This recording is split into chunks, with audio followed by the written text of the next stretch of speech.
Ne devons pas laisser au virus notre économie et nos vies. C'est en substance ce qu'on peut retenir de ce message à la nation du président Macky Sall qui a fait le bilan, d'abord le point sur la situation épidémiologique du pays. Dakar, Thiès et Diourbel sont plus que jamais des clusters. Rien qu'à Dakar, c'est 50% des taux de contamination. Il a fait le bilan du plan de résilience économique et sociale durant ces 3 mois d'état d'urgence. Mais in concreto, on peut retenir également la levée de l'état d'urgence et du couvre-feu y afférent. Les horaires des bureaux vont reprendre normalement. L'ouverture des frontières aériennes le 15 juillet. Les frontières terrestres, en revanche, restent fermées. Et c'est à ce moment que j'ai introduit le ministre justement du secteur des frontières terrestres, Monsieur Youm. Bonsoir et merci d'avoir répondu à notre invitation. Bonsoir, merci de l'invitation.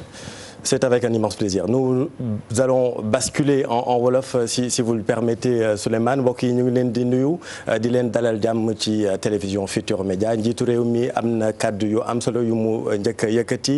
Ci gàttal li ñu leen mën a wax mooy couvre-feu bi daal dinañu koy arrêté ci Sénégal ak état d'urgence bi jot nañu ko tamit arrêté lu ko dalee suba ci 23h.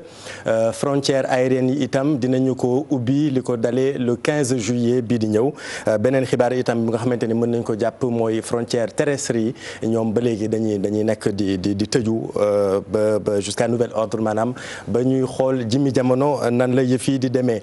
Le président de la République a dit beaucoup de choses notamment sur le plan économique. Souleymane balaa may jox kàddu suñuy gan lan nga ci jot a jàpp sur les informations données ce soir. yaakaar naa li ñu mën a tënk gannaaw jot bi bëriwul et que suñu invité yi ñoom tamit dañoo war a réagir très rapidement yaakaar naa ni mën nañ jàpp ni président de la République annoncé na ni dina am benn plan bu bees boo xam ne mu ngi xaar gouvernement bi togg ko proposé ko pour relancer économie Sénégal teg ko nag ci suñu base productive yi bi ci raw di suñu mbay mi c'est-à-dire si mbay bi lañ nar a basé wu pour relancer économie Sénégal bi nga xam ne wax na ko ci discours am ne prévision yi ñu def yi croissance am maanaam yokkuteem dina jógee ci téeméer bu nekk lu waroon yokku juróom-benn bu teg juróom-ñetti poñ dina wàññeeku ba benn bu teg benn poñ te boo moytuwul sax dina ko yées loolu dina doon ngaañ boo xam ne Covid bi dina ko gaañ suñu économie. te président de la République dafa ne gouvernement am nañ ko proposer benn plan def na nag bilan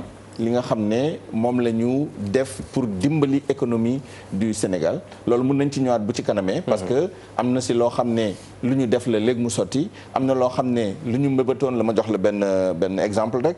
par exemple remboursement bi ñu waroon fay. les créances li ñuy tuddee la dette intérieure lii état bi yore loon entreprise yi 300 et quelques milliards 302 milliards tey jii boo xoolee li ñu fay li mu ngi ci 100 et quelques donc des na waaye ba tey loolu dugg na yaakaar naa ni bu ñu demee bay analyser finement yooyu yëpp dinañ ko mën a dugal waaye annonce bi ci ëpp importance moom mooy programme bi nga xam ne moom lay xaar gouvernement bi indil ko mooy programme de relance de l'économie basé sur l'agriculture. dinañ ci ñëwaat dinaa ci jox kaddu le ministre Oumar Youm balaa may jox kaddu itam madame Fatou Blondin Diop monsieur Ousmane Gueye yow mi nga xamante ni yéen a nekk ci au cœur de l'affaire mën nañ ko waxee noonu ndax xeex bi dëgg-dëgg bu judee ay soldats ñoo koy xeex yéen mën nañu wax ni yéen a nekk ci kanam bu ngeen gisee dogal yi nga xamante ni tey jii njiitu réew mi jël nañ ko lever état d'urgence bi ak couvre-feu bi ban sentiment moo lay animé tey. Merci beaucoup la ñu mën a wax ci bilan bi. mooy man dama naan ñun bu ñu koy togg suñu ci biir ministère de la santé. du ñu gis nu mu fësee mais bu keneen tuddee ci ngay xam performance ba nga def loolu man bu ma xoolee tey bilan bi nu mu dikkee gis naa ni suñu système de santé vraiment am na performance et donc damay profiter de occasion boobu féliciter tout le personnel jëlee ko ci depuis njiitu réew mi parce que moom moo définir suñu politique santé jaarale ko suñu ministre ba ci médecins yi ak infirmiers yi sages-femmes yi et personnel de soutien. parce que li waral loolu mooy bu ma xoolee taux de guérison niveau mondial niveau Afrique xool niveau Sénégal vraiment ngàcce ngaalama boo xoolee aussi lu ñu jëm ci décès loolu yëpp boo xoolee di nga gis vraiment suñu système de santé même bu fekkee on n'est pas 100% résilient. mais quand même ñeewuñu vraiment ñenn ñi ñu am moyen trop ci mbir moomu. waaw mais balaa ñuy def comparaison entre Sénégal ak Afrique parce que gis naa ne njiitu réew mi foofu la accès communication pour pouvoir légitimer cette décision là mais tey jii bu ñu xoolee bu ñu resté ci Sénégal balaa ñuy def les comparaisons avec les autres pays africains li ñu mën a wax mooy de contamination journalière on est passé à des décès au quotidien est-ce que à partir de ce moment on peut parler de performance. mais loolu moo tax boo xoolee ci discours président de la République defe naa ci njëlbeen dafa insister lu ñuy wax ci respect geste barrière. waaw loolu lu am solo la parce que man dama yàgg defe naa bu ngeen xoolee sa cassette yi bu ngeen ko génnee xoolaat dama bokkoon ci ñoo xam ne dañu yàgg soutenir ni quel que soit mesure yoo jël muy mesure administrative coercitive boo ko jëlee te àndut ak respect geste barrière yi duñu dem fenn parce que pourquoi je le dis xam nañu ni quel que soit alpha mooy feebar bi virus bi day feebar bu bees. décembre la tàmbali tey ñi ngi juin mu wër àdduna ba ak si Sénégal supputation yu bëre théorie yu bëre mais ñaari mbir constant na ci lii ñaari mbir mooy mode de transmission kooku monde bi yëpp a ci d'accord. mais également amuñu vaccin amuñu garab spécifique. ñëpp d'accord ne geste barrière moom mooy amoindrir transmission bi. donc ñaari mbir constant na ñaari mbir ñooyu la ñu war a jëfe mooy xam nan lay virus bi di propagé wu ak nan la ñuy def ba aar suñu population. loolu moo tax chef d'État insisté na ci respect geste barrière moi je pense que looy wax lu ne tête bi mooy geste barrière. mooy respect. des directives sanitaires. loolu bu ñu ko defee rek. leneen di mën a topp. j'entends bien mais est-ce que tey jii ak dogal yi du gën a yokk seen liggéey. waaw xam nga boo xoolee man gisuma dogal bu bees. parce que ñi ngoon ci suite logique. xam nga à un certain moment le président de la République dafa ne woon il faut ñu adapter suñu démarche ak virus bi ni muy propagé wu. ñu dem ba à un certain moment mu ne il faut vivre avec le virus. mu bëri explication ku ci ne expliqué mais yow comprendre nga man comprendre naa defe naa suñu sœur comprendre nañ li tax ñu wax ak wax googu lu muy wuntu ni dama koy faral di expliquer ni santé du problème médecine kese santé dafa am ay déterminants. Bien sûr. déterminants am yooyu déterminants sociaux ci la bokk déterminant économique ci la bokk déterminant environnemental ci la bokk yooyu yëpp bu taxawul mënoo am santé. très bien waaw je crois que loolu lu am solo la il faudrait que nit ñi di jël paramètres yooyu en compte. pour ñu mën a am parce que OMS lu mu définir waxul ne absence de maladie. état de bien-être la ñu wax. loolu pour nga am ko il faut que sa économie dox. il faut que sa tissu social dëgër. il faut que sa environnement baax pour économie bi dox. bien sûr nga mën a am santé. bien je pense que bu ñu ko localiser foofu rek du ñu dugg ci leneen débat. mais dinañ xam lan mooy tenir.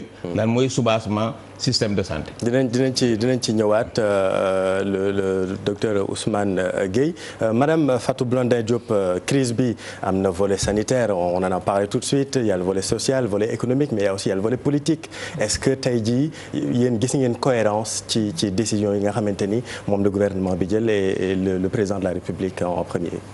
waaw jërëjëf. mën nañu wax ne tey jii 23 mars ak tey jii 4 mois. di seet fu ñu jëm ak fu ñu jëm taxaw nañ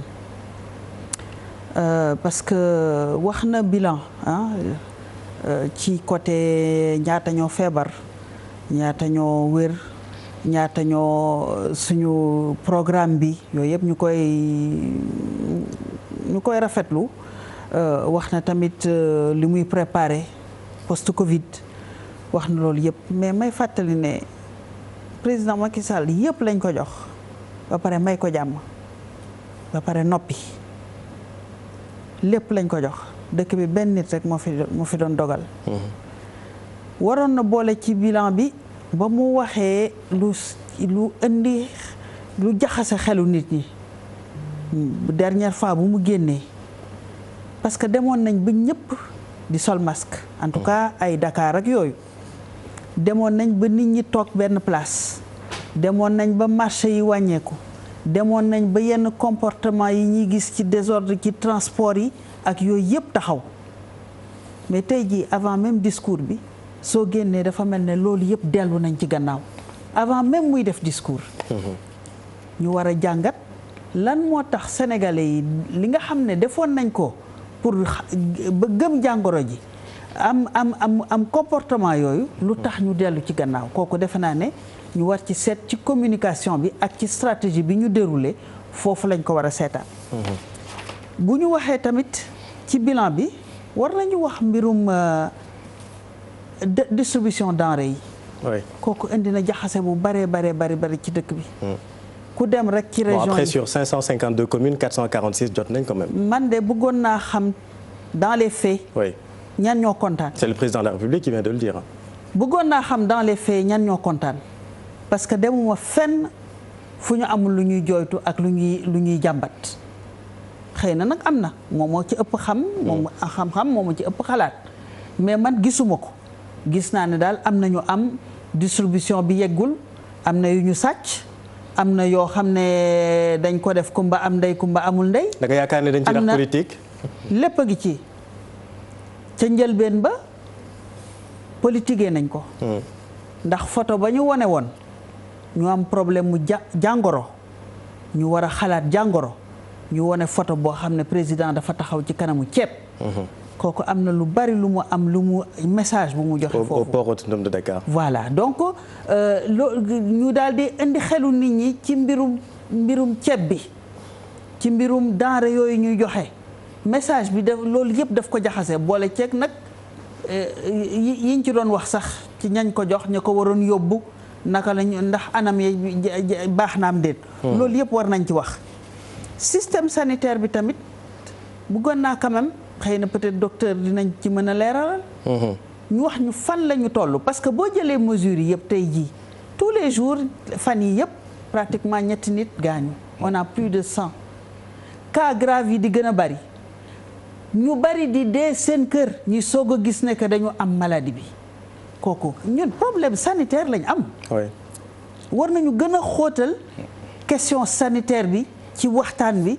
pour que nit ñi gën a mën a defaruwaat nañu war a taxawee parce que lii yëpp xëy na peut-être mënu woon ñàkk. pour man c'est logique état d'urgence ba couvre-feu bi maa ngi ko doon wax au départ gisatuma lu muy jëriñ. kon foofu c'est logique mais nag li des mooy comme communication bu njëkk ba tey sax gën na ci insister ci gestes barrières yi. ak port masque boole ci correctement. kon tey gën na ci jàmbaar ci côté boobu. wante. dañu brouillé nekk problème sanitaire bi ak yeneen parasite ci wax ji loolu moo tax tey jii li ci des mooy ñun askan bi lan la ñu jëlee ci li fi xew yëpp pour ñu mën a dund ak jàngoro ji wala ñu dee ak jàngoro ji ñaar yaa ngi fi ñu ngi ci suñu kanam kon bokk loolu yëpp mu ngi ci suñu kanam pour man ci bilan bi la waroon bokk tey jii. dinaa la joxaat kàddu mais laata loolu ñu may monsieur le ministre mu indi ay tontu ci yooyu yëpp nga jot a yëkkati parce que am na ci notamment ci aide alimentaire bi mais de façon globale avant de revenir ci yi mu jot a yëkkati lan nga jàngat ci. maa ngi lay nuyu. décision yi njiitu réew mi jël. nuyu suñu jigéen Fatou Bintou. nuyu docteur Ousmane. di am mbégte di daje ak yéen ci contexte bi nga xam ne président def na message bu am solo.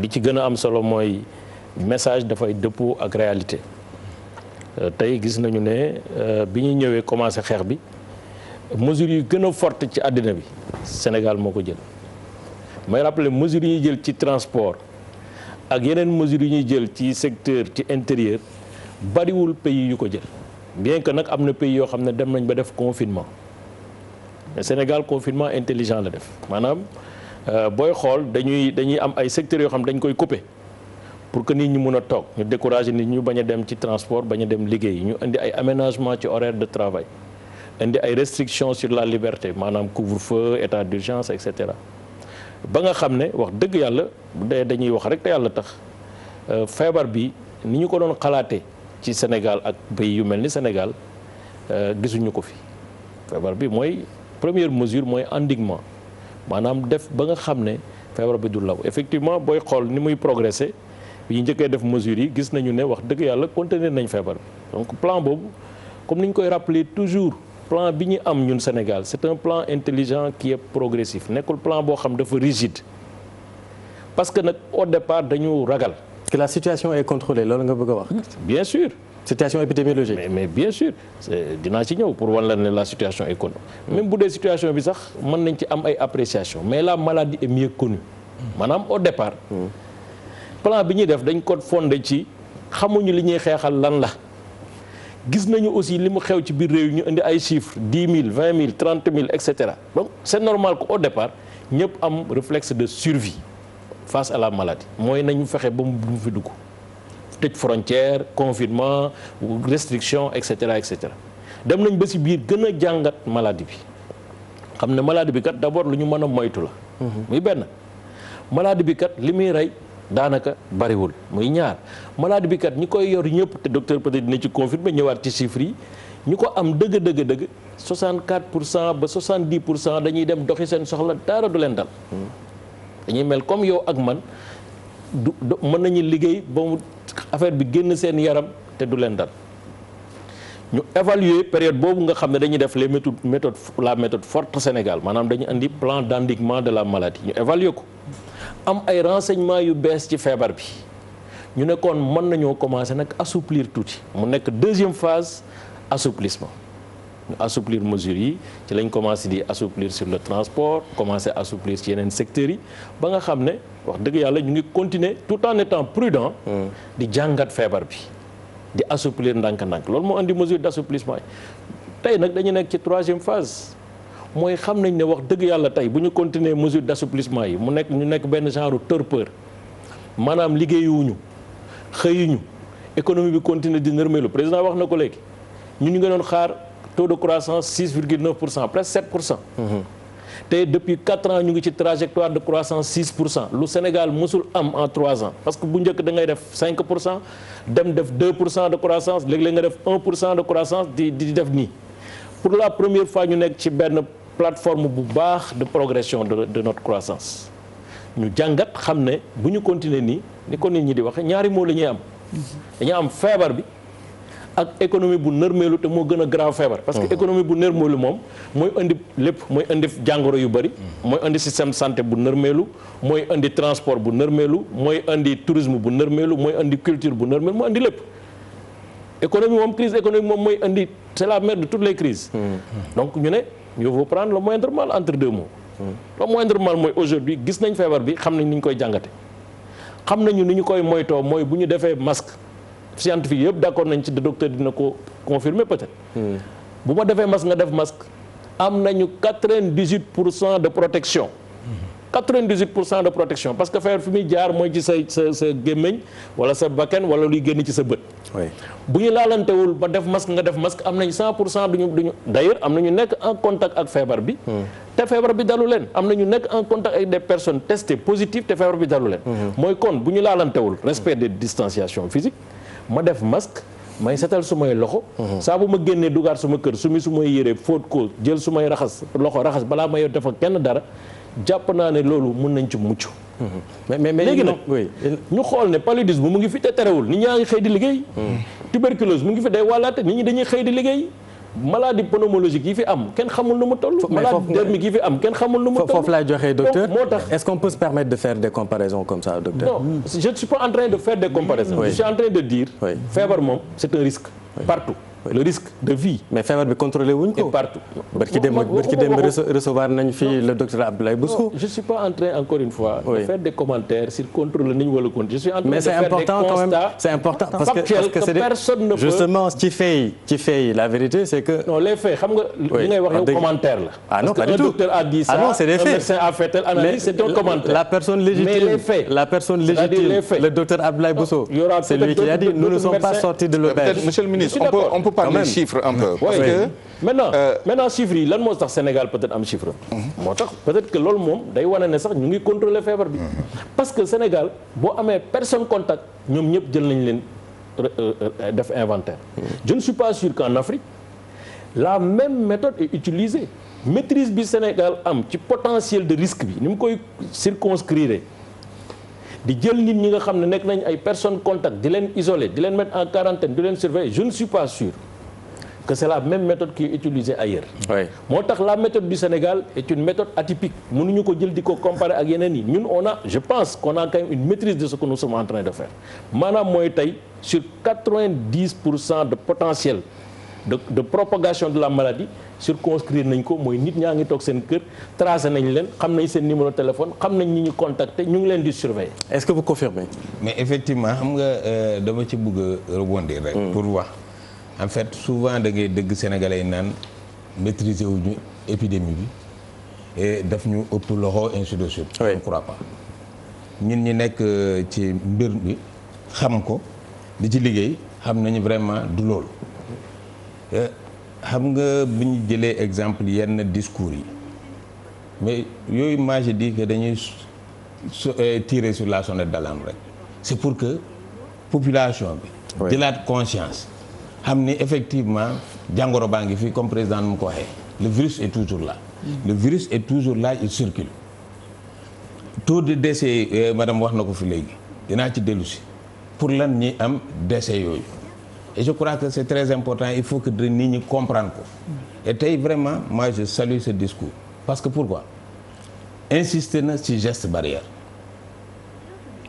ci geste barrière te wax naa sànq ni loolu vraiment c'est reconnu partout dans le monde que loolu moo ñu mën a dimbali ci feebar bi ça c'est fondamental insister nañ ci stigmatisation pour lan ma revenir ci yooyu stigmatisation bi tax na mooy li mu doon wax ñu bëri di faatu seen kër parce que ragal nañoo génn dem hôpital bu demee hôpital ñu ne da nga am Covid 19. ñu boddi la sa koñ. donc loolu benn ba tax na tey ji stratégie yi ñuy def yëpp bokk na ci lu am solo ci suñu stratégie mooy lutter contre la stigmatisation. Bien sûr. Deuxième Sur les faits, dama bëgg a terminer ci juste ci problème décès yi. dañuy wax ni il faudrait que nit ñi respecter geste barrière pour rompre chaîne de transmission pour rompre le nombre exagéré ou bien le nombre de cas positifs. Parce que cas positifs yooyu yu ci ëpp ñan ñoo koy jëli mooy les jeunes ñoo nekk ci biti robustes forts ils sont asymptomatiques monsieur le ministre wax na ko fi léegi ils sont asymptomatiques ou bien polysymptomatiques. ñoom ñooy yóbbu virus bi kër ga. kan lañ fee fekk les personnes âgées les personnes vulnérables les personnes avec comorbidité. te ñooñu muy fii muy États-Unis muy France. c'est ce qu'on appelle les cas graves. les cas graves là bu ñu demee réanimation lañu. bu ñu demee réanimation seen mortalité day élevée. mais 9 patients sur 10 présentent une comorbidité loolu le professeur Diarabé wax la dernière fois. Est-ce que 9 patients sur 10 ça veut dire à la réanimation. Les cas graves. Non, admis à la réanimation. Oui, qui ont une comorbidité. Parce que boo waxee 9 patients sur 10 dafa mel ni tous les patients. Les cas graves, oui. Je parle des cas graves. Les cas graves. 9 patients sur 10 vivent avec une comorbidité, ce qui veut dire que taux de létalité bi day am doole. J'entends bien. waaw mais docteur Guèye. bu ñu desee ci chiffres yi. le 11 mai. bi président de la République ñëwee di wax ak sénégalais ñu ngi woon ci junni ak juróom-ñetti téeméer ak juróom-ñett fukk ak juróom-benn cas 1886 cas 19 morts la ñu amoon fukki nit ak juróom-ñeent ñoo faatu woon loolu diggante 2 mars ak 11 mai boo ko xaymaa day nekk ñaari weer ak fukki fan diggante le 11 ak tey jii ñeent fukki fan ak juróom la weer ak genn wàll ful nañ nombre de cas yi ñu am yi lu ëpp ñetti yoon tey ñu ngi ci juróom benn junni ak lu teg ñeenti téeméer ak lu teg ñii faatu ñu ngi ci téeméer ak juróom ñetti nit ful nañ ko lu ëpp juróomi yoon xam nga loolu boo ko xoolee munoo ñëwaat tey di wax ak ñun ne ñu feebar bi waxul ni dafa wàññeeku nee na feebar baa ngi fii ba léegi effectivement waaw loolu waxu ko man li ma jàpp xëy na monsieur le ministre dina ne commentaire la pour man xam nga di nga wax am dëgg ci cappaandaw la fekk argumentaire bi nga utiliser c'est contestable dama ragal ni benn déjà il faut mu am mise en cohérence entre discours président de la République ak discours autorité sanitaire yi nga xam ne ki koy incarné moom mooy ministre de la santé et de l'action sociale parce que lu ko mooy day réeral nit ñi parce que nit ñi xamatuñu ndax feebar bi dafa graaw wala graawatul. nit ñi xamatuñu ndax dañu topp mesure barrière yi moom sax président leer na ci nañ ko topp nañ ko gën a topp nañ ko gën a sàmm. mais est-ce que maladie bi graaw na wala graawul est-ce que situation bi war nañ ci jaaxle wala waruñu ci jaaxle bu la médecin yi waxee lii politique yi wax la lii président wax la lii day jaxase. bu ñu harmoniser rek wax benn wax bi. y compris les autorités religieuses ak coutumières parce que wax ji tamit ça va dans tous les sens loolu bu ñu ko harmoniser yaakaar naa ni dina régler une partie du problème. beneen bi mooy lan on n'est pas obligé de justifier les mesures tout à fait appropriées yi ñuy jël au plan économique au plan social par des arguments de la situation sanitaire parce que dafa waroo c'est-à-dire xëy na mesures yi c'est approprié c'est justifié mais li koy justifié xëy na mu ngi feneen c'est-à-dire effectivement mënuñu bàyyi virus bi yàq suñu économie mënuñu toog dootuñu dundati mënuñu bàyyi tamit suñu yeneen réew yi nga xam ne ñoo ñu wër di fonctionner ñun duñu fonctionner mënuñu bàyyi adduna bi ubbeeku ñun ñu tëju loolu yëpp ay argument la yoo xam ne le citoyen lambda mën na ko comprendre sans pour autant ñu passer forcément par la justification sanitaire et c'est ça le problème c'est-à-dire boo xoolee président nu mu waxee tey gis nga sur toute la partie sanitaire à la limite boo dégluwaatee discours am 11 mai sont les mêmes arguments il y a même des phrases qui se ressemblent un peu la maladie continue de progresser mais notre système sanitaire continue de montrer xaw ma lan résilience et cetera waxoon na ko fii le 11 pourtant la situation n'est pas la même beneen bi moom mooy nit ñaa ngi gën a bëri di am feebar bi ñu ngi am ay morts et cetera c'est difficile dans ces conditions de justifier les mesures par une évolution positive de la situation épidémiologique.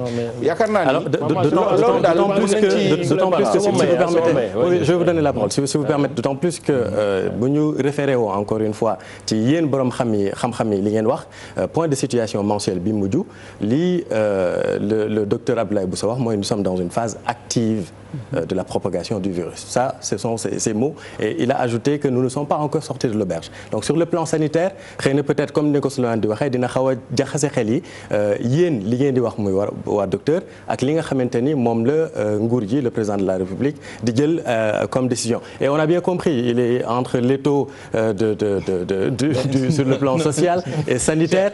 C'est la peste et le choléra. On comprend bien que c'est très difficile. Mais il n'empêche. Est-ce que je pense que quand même. dinaa la jox kàddu parce que dañu am ci ligne bi le professeur Ngouda Mboup di constitutionnaliste parce que beneen affaire bi tamit mooy xam ngeen ni loi d'habilitation bi dafa war a expirer dans 48 heures donc le président de la République a pris la parole aujourd'hui loi de ratification bi également war nañ ko voter fële ci Assemblée nationale ci loolu yëpp ñu ngi leen nuyu professeur Ngouda Mboup. Professeur waaw dinañ ko retrouver tout à l'heure en régie ñu bàyyi la nga yeggali sur le plan sanitaire. Je crois que on a l'impression qu'il y a deux communications. Ouais, non, il n'y a pas deux communications de mon point de vue. Oui. Il n'y a pas deux communications. Pourquoi je dis il n'y a pas deux communications? Ñun au niveau du ministère de la santé dañu am obligation joxe réalité des faits lu jëm ci feebar bi. Président de la République dafa am obligation jël ñun lu ñuy wax ak yeneen secteurs yi boole ko ñëw tegal ko Sénégalais yi moo tax ma ne amul ñaari discours te amul ne dañuy justifier le discours de l'autorité par les réalités sanitaires non je ne crois pas. lan moo am mooy réalité bi mooy lan il y a une transmission communautaire au Sénégal cette transmission communautaire tant qu'elle n'est pas maîtrisée probabilité pour que les personnes vulnérables personnes fragiles ñi am feebar bi day yokk.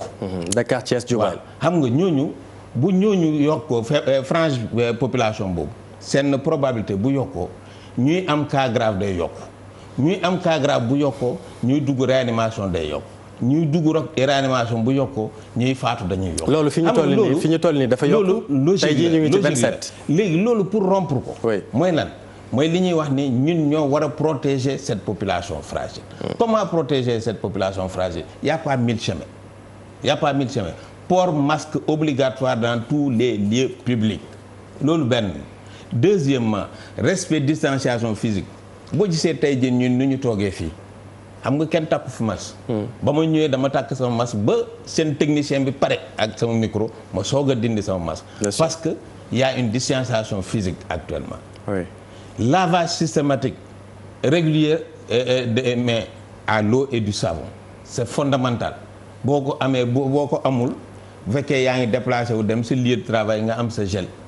chaque 30 minutes nga laal ko sa loxo sa bikki yi ngay utiliser ak yooyu je crois que loolu amul leneen loo xam ne mën nañu koo remplacer pour le moment à ça. loolu bu ko Sénégalais yi namoon def tey. j'ai toujours dit et je le maintiens et dama ko teg fu leer. tey jii bu Sénégalais yi yëpp toogoon manko ne lii dañu koy def. fii léegi 3 semaines doo dëggati fii ñuy wax ay 5 cas wala 10 cas. Très bien madame Fatou Blondin Diop bi ñu waxee notamment le ministre Oumar Youm début du mois de juin ci la ñu assouplir daal di ubbiwaat frontière interurbain ci biir Sénégal nit ñëpp dañu wax ni que état bi dafa démissionné gis nañ sax que ni le khalife général di Tidiane lui-même a dit que l'état a démissionné il l'a dit. tey jii bu ñu ñëwaatee jëm. ci décision yi est-ce que lan la ñu mën a wax état bi dafa xanaa bàyyi yëpp ci loxo population bi la ñu mën a wax. en tout cas li wóor te wóor mooy ku taxaw ci Sénégalais yi di leen wax succès di leen wax stratégie bu baax di leen wax des résultats positifs defe naa ne loolu da ngay mokkee Sénégalais yi parce que ku jóge ci 2 cas nga ne yow sa stratégie c'est intelligent. c'est innovant kenn amu ko yow yaa ko def yegg si ba ci presque 7000 cas defe naa ne la moindre des choses mooy nga am modestie ne xëy na peut-être am na fu ñu raté. parce que ñi ngi taxaw ci kanamu askan bi di wax ak ñoom loolu moo tax bu ñooñu taxawee ñun def nañ li ñu mën te foog nañ ne lii baax na ñun sax kontaan nañ ci suñu bopp di yónnee ñuy taxaw naan kontaan nañ ci seen bopp. nit ñi dañ naan kon boog ñun nañ dugal suñu bopp te aar suñu bopp parce que ñii bu fekkee ne lii di dee lii di feebar lii di law cas communautaire yi ak yëpp ñoom nee nañ yëpp baax na kon boog léegi ñun ñoo yore suñu bopp. waaye tamit économie bi tamit duñ ko bàyyi mu suux comme ni ko président waxee. xam nga par exemple transport yi. oui man vraiment man ci ñi ne woon nañu desserrer laa bokk. man dama ko soutenir woon parce que damay nekk ak ñoo xam ne vraiment dañu sonnoon waaw ba fi sonn mën a yem wante ci anam yi ñu ko defee rek la parce que ñooñu boo toogee di wax ak ñoom pour ñoom affaire police moo leen ko obligé daal ñu def ko léegi police bàyyi na ko. ci anam yi ñu ko defee maanaam. c'est-à-dire comprendre ñu ne que. feebar bi moo tax. ñu arrêté woon et que feebar bi mi ngi fi ba léegi et que léegi bu ñu leen bàyyi waatee ñu dellu si comme ni ko docteur waxee war nañu masque war nañu def lii war nañu def lii c'est-à-dire ñi ngi door dàq ba tey jii. mais week-end bi maa ngi woon Mbour dañuy door dàq ak policier boo xam ne daf lay jox amende.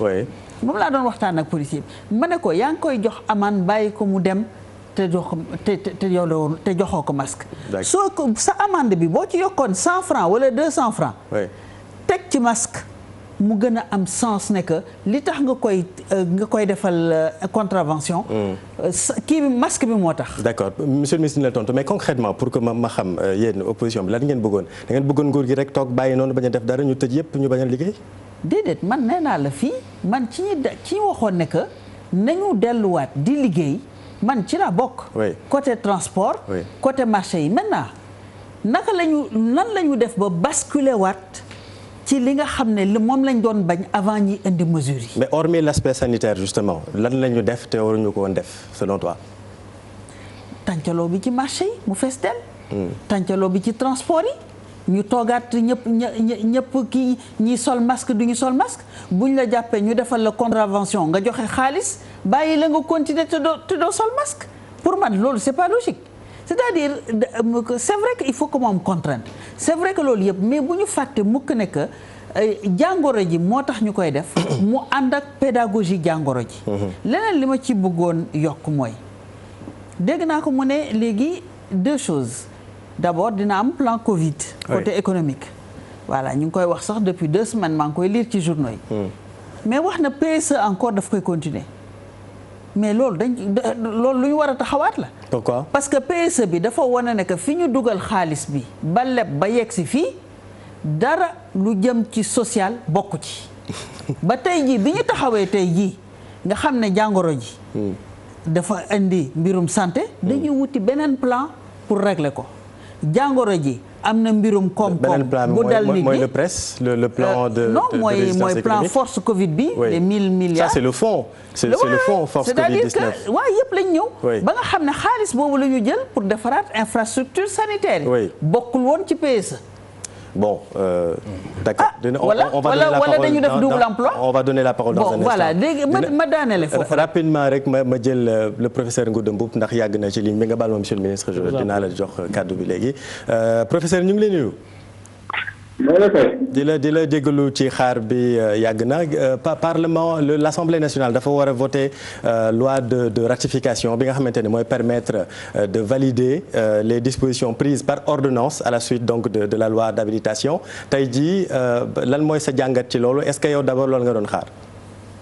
waaw loolu laa doon xaar parce que président de la République loolu la ñu wax parce que moom ñetti weer lañ ko mayoon.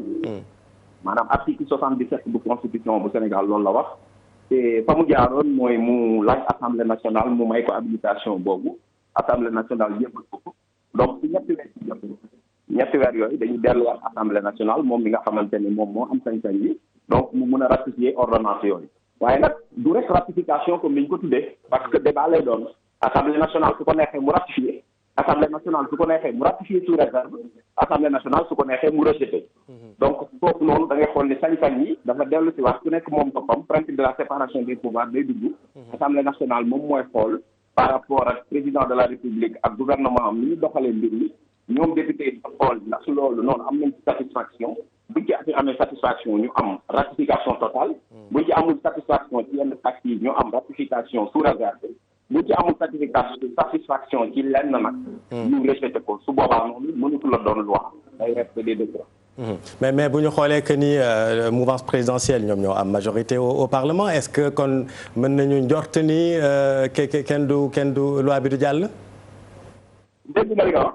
ma ni bu ñu xoolee que ni mouvance présidentielle moo am majorité bi fële ca assemblée nationale. donc mën nañu wax ni lettre à la poste lay doon comme loi d'habilitation bi. bon man awma sañ-sañ boobu députés yi ñoo ko am en fait man je respecte les députés je respecte les parlementaires bon certainement ñoom ñooy apprécier mais li ma bëgg xam mooy en droit constitutionnel tey ñëpp xam nañu y a la fusion entre l'exécutif et le législatif loolu du Sénégal rek dëkk yëpp la donc dafay xew Angleterre dafay xew France dafay am fu ne parce que la majorité aussi appuie l'exécutif mais par contre lu ma mun a jàpp mooy j'espère que députés yi quand même dinañu mun a discuter ces questions là te même bu ñu koy ratifier du doon une ratification aveugle.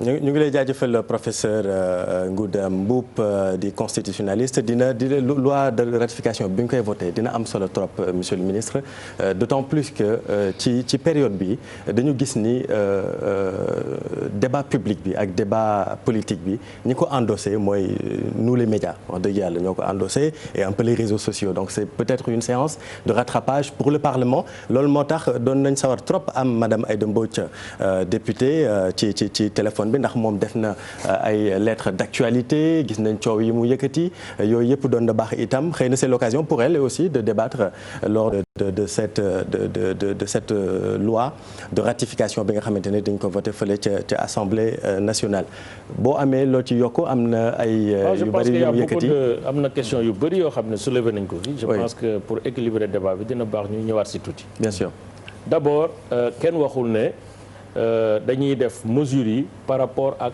nombre de décès wala nombre de malades sinon kon duñu logique ak ñun man on n'a jamais dit que la maladie est maîtrisée la maladie est mieux connue entre maîtriser et mieux connue c'est différent la maladie est mieux connue ci ni muy progresser la maladie est mieux connue ci ni muy def ay dégâts ci nit ñi la maladie est mieux connue ci ni nit ñi di mën a résister au vu de cette information qu'on n'avait pas au départ parce que kenn xamul ñëpp dañu li tax ñun ñi daw confiné mooy xamuñu l'incertitude scientifique c'est voilà donc incertitude boobu moo tax ñu indi les premières mesures qui étaient des mesures fortes bi ñu demee ba ci biir xam ne gis maladie bi ni mu mel ak profilu maladie bi mais on a adapté notre plan par rapport à kenn nekkul di topp sa dënn ne gagné nañu affaire bi déedéet génn guñu si ñu ngi xeex ba léegi tey la waalo gën a ay bu ñu dañuy jël ci kii juste un bémol je parle d'épidémie pas de maladie. bien sûr. épidémie. c'est la même chose. c'est différent.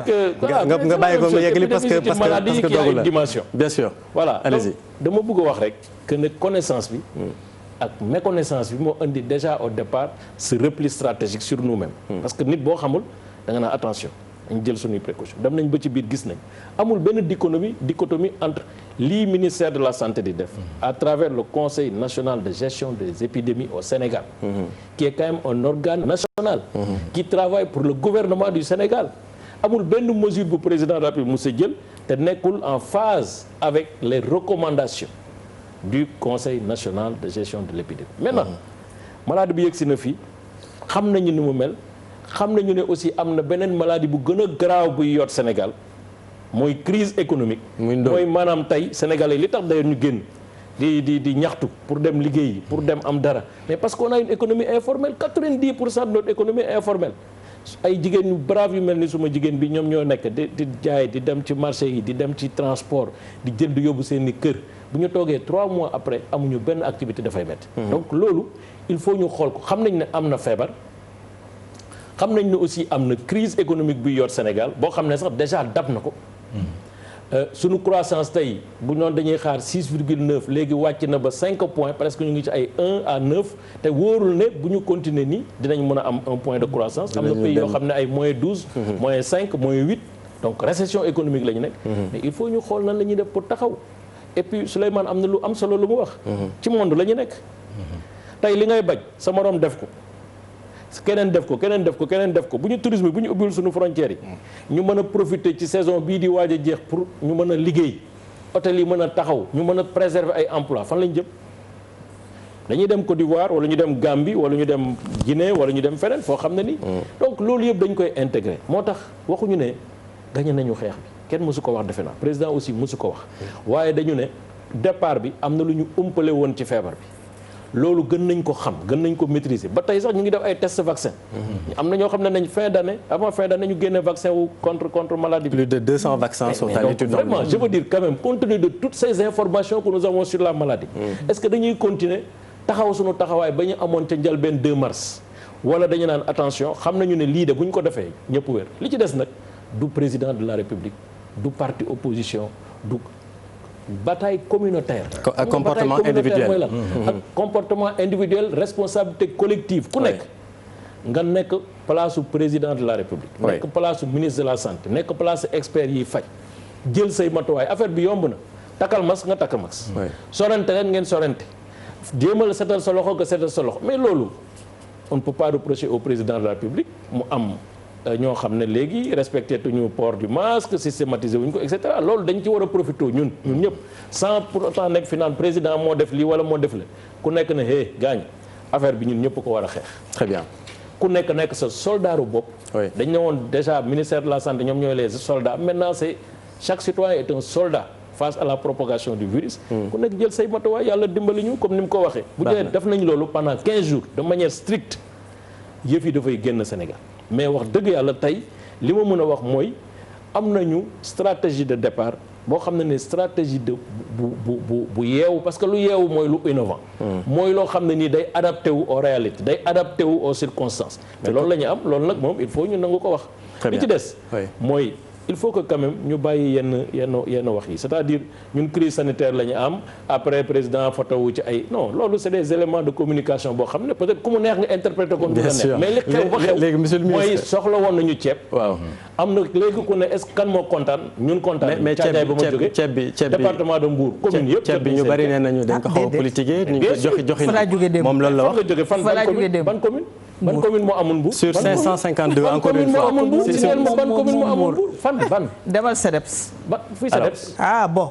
kon boo xamoo kon demoo Mbour ci biir commune Mbour. waaw mais ñëpp a ngi jot comme Mbour c'est plus de 57 quartiers. c'est normal que ñun ñi nga xam ne ñun ay 10 quartiers la ñu am ci ay communes ñu gën a jot que ñële mais ñëpp a ngi jot.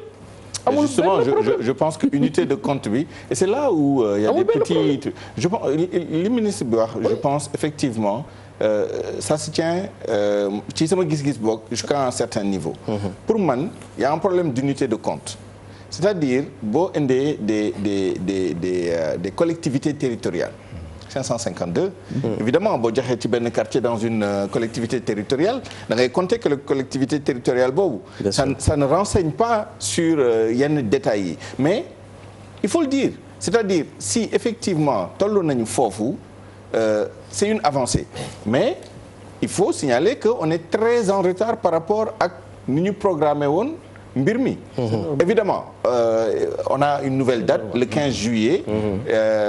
Le 15 juillet bu soobee yàlla. bu boobaa dinañ defaat beneen évaluation mais je pense que il faut changer d'unité de compte. Collectivité territoriale. Dakar collectivité territoriale boo joxee ci benn quartier boo compté Dakar ni joxe nañ fi. Est-ce que ça veut dire que maasale nañu. collectivité territoriale mooy ñoom ñëpp. maasale nañ ko mais bien sûr.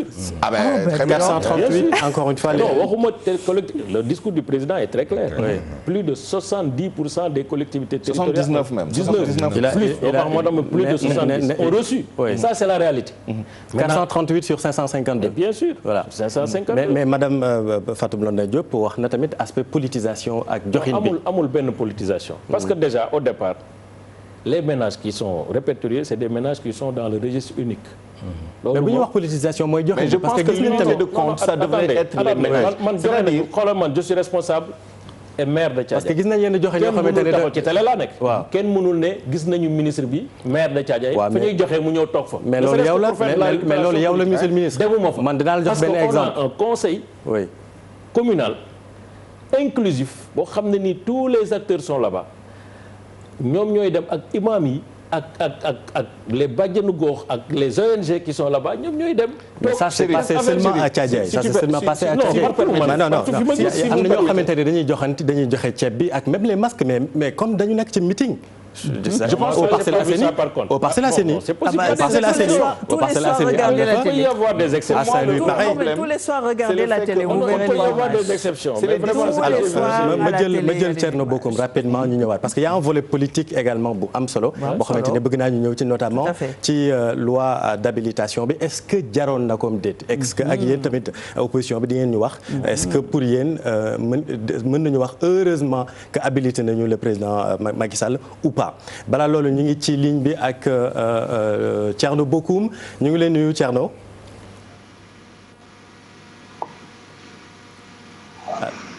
Thierno Bocoum en visioconférence est-ce que yaa ngi ñuy dégg. waaw comme que amoo réseau j'ai pas de retour là. Vous n'avez pas de retour donc on va régler ça avec la régie. Je voulais juste dire très rapidement que ménage yi ñoom ñooy destinataire dimbal mi tey booy compter ku jot ak ku jotul ménage ngay compter parce que tey jii boo ñëwee Dakar nga ne Dakar joxe nga te man xam naa ni yow xam nga ni yaakaar naa ñun ñëpp xam nañ ni am na ñoo xam ne week-end bii lañ jot am na ñoo xam ne jotaguñu ay quartier wala ci ay et cetera bu boobaa day fausser calcul bi pour man parce que effectivement l'État a raison de dire ñun joxe nañ mu ngi ci benn mairie wala mu ngi ci et cetera bu boobaa dans les ménages ñii jotul dañ naan jotuñu parce que xëj na mu ngi ci chaîne d'approvisionnement bi eggagul ci ñoom alors que état bi mu ngi considéré na moom libéré na ko donc pour man tout dépend de la perspective en quelque sorte ku nekk am na dëgg ci wax ji mais xëj na ku nekk fu ngay xoolee boo xoolee ci ménage yi ñii jot ne man jot naa sama ceeb sama diwlin sama suukar samay pat ak sama saabu bu boobaa mën nga am beneen information par rapport ak état bii ne man libéré naa ceeb bi jox naa ko ñi ko war a séddale te mu ngi xëj na ci magasin wala mu ngi ci mairie ba wala ci biir quartier bi sax jox nañ ko chef de quartier bi mu war ko yóbbu ci ménage yi bu boobaa du nekk même information je pense que loolooy indi parfois tamit xaw a juyoo alors Thierno Bocoum nga baal ma mi ngi ci ligne bi Thierno yaa ngi ñuy dégg waaw maa ngi leen waaw ñu ngi leen nuyu te di la dalal ci waxtaan wi yéen jàngat ngay indi ci prise de parole bi nga xamante ni njiitu réew mi def na ko tey. waaw maa ngi lay wax Serigne nuyu plateau bi Alors je suis désolé mais malheureusement la liaison n'est pas bonne. On va régler ça. Malheureusement la liaison n'est pas bonne. On va continuer le débat ñu bàyyi la nga tontu ci loolu. dinaa ñëw ak yow docteur Ousmane Gueye ci stigmatisation bi parce que là aussi pour moi il y a un problème parce que on dit aux gens que stigmatiser baaxul.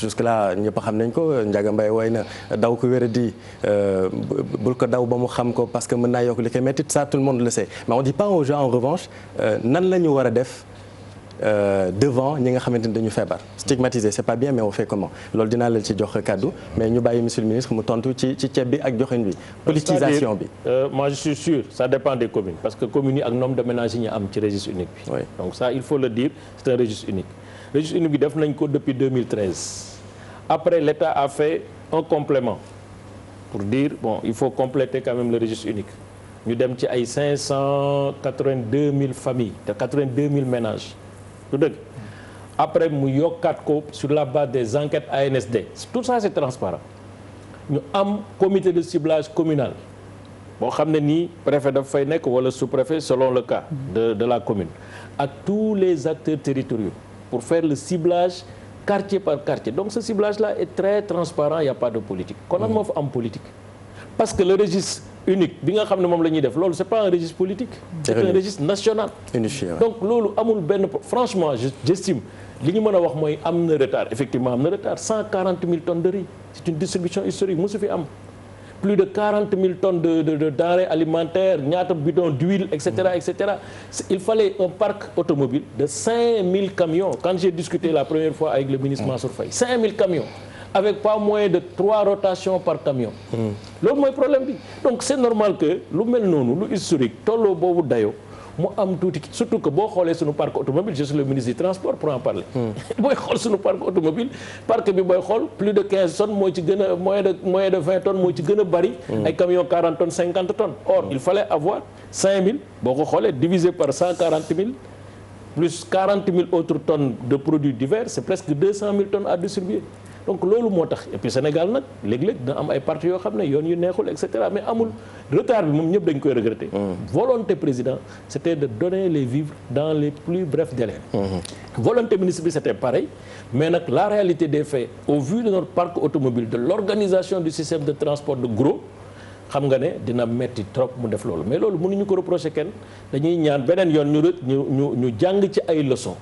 ba nga xam ne bu ñuy defati distribution yu mel noonu ñu gën ko waajal gën a waxtaan ak transporteurs yi gën a xool nan lañ koy def bu ñu koy defee mu baax mais li ci am solo mooy tey li ma wóor mooy d'ici 2 jours ñëpp dinañ jot seen yëf parce que ñu ci bari ñëpp déjà prédisposé nañu yëf yi au niveau des départements. waaw donc ce qui reste maintenant c'est la logistique interne. léegi cérémonie yi aux allures de meeting politique. est-ce que cérémonie man dama koy déplorer bu dee am na gisuma ko nag. honnêtement man ñi ma gis ci télé bi ñu wane ministre bi dañuy gis ne ministre bi moo toog.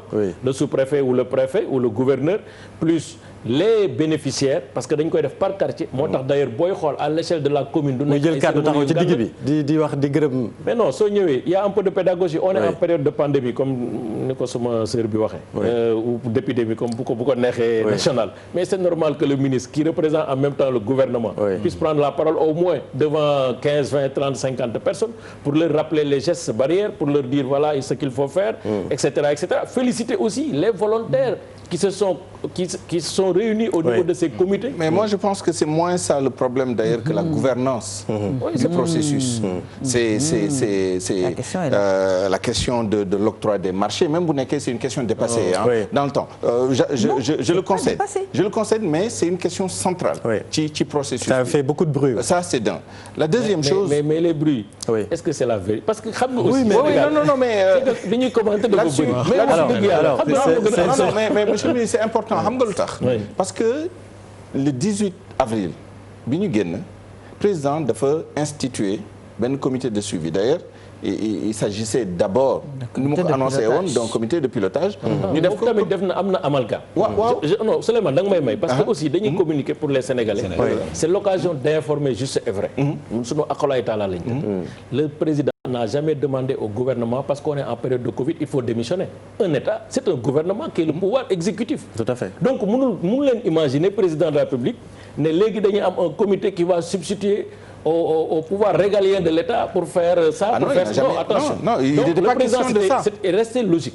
D'abord, comité stratégique de veille. Après, un comité force Covid-19, bien structuré avec un décret. Après, un comité de suivi des opérations qui doivent être mises en œuvre sur le terrain.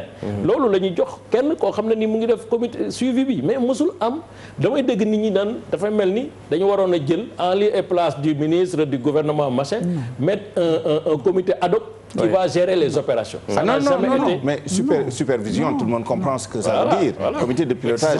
ñëpp xam nañ ni impulsion, orientation ak loolu. Donc il n'a jamais été question de se substituer à l'administration, au ministre, etc. Ça c'est bien entendu. Non mais le problème de gouvernance du processus c'est posé. Je pense que c'est une question politique. Tout à fait. La deuxième chose moom mooy que ni même par rapport aux chiffres xam nga man damay yërëm. Je le dis sincèrement damay yërëm suñu njiit yi au devant desquels le président de la République je suis pas sûr que bon j'ai envie d'être à sa place wax dëgg yàlla. jamono ñu toll nii. parce que boo xoolee même boo dégloo il y a une semaine seulement. Ce fameux comité de suivi des opérations. chiffres yi ñu joxe yi ak chiffres yi président joxe tey c'est pas la même chose. On est loin du compte. waaw ben loolu laa il y a une semaine. Maintenant est-ce que dans la semaine on a évolué de 20%? On peut faire beaucoup de choses. Malheureusement c'est ça le problème. avec le Covid. rapport d'évaluation ci ban période la tolloon aussi. Exactement. Parce qu'il y a une semaine que c'était un rapport d'évaluation. Exactement. Très rapidement monsieur le ministre cette fois Thierno Bocoum c'est la bonne est-ce que yaa ngi ñu dégg bu baax. waaw maa ngi leen di dégg. waaw léegi ñu déglu sa jàngat ci dogal yi nga xamante ni ak jël kàddu bi njiitu réew mi jël ak yi mu jot a décidé. waaw maa ngi lay nuyu baax Chérif di nuyu ñëpp ñoo xamante ne ñu ngi toog ci plateau bi. d'abord mun naa wax am naa ci à peu près ñetti jàngat. benn bu njëkk bi mooy le président de la République tey fay xool bilan boo xamante ne defal na ko Sénégalais yi. mooy lépp luñ jëloon ci mesure dans le cadre du programme de résilience économique et sociale mu jëm ci urgence amul benn boo xamante ne mat na ci à 100% ba fii ñuy wax ak ñun. urgence nag dafa am lu muy tekki maanaam su dee dañ gis ne ay population dañu war a nekk ci xiif ak sonn wan leer na dimbale depuis le 11 avril ba léegi ñu ngi tàqamtiku di xaar ceeb bi ñëw ak diwlin bi ñëw ñooñu gisuñu ko.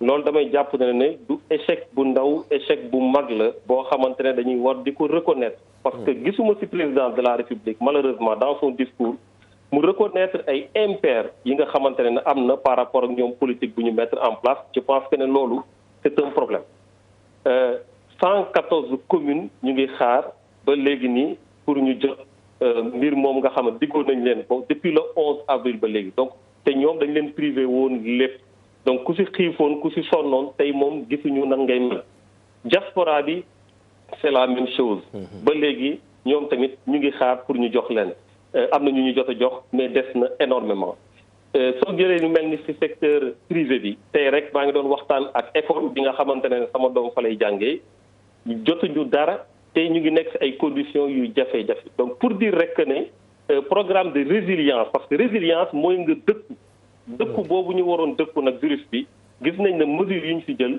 gisuñu vraiment impact bu mu am ci population yi parce que ñi ko waroon jot yëpp jotuñu ko boobu mooy bu njëkk bi. deuxième chose bi nga xamante ne bëggoon naa ko ci wax. oui.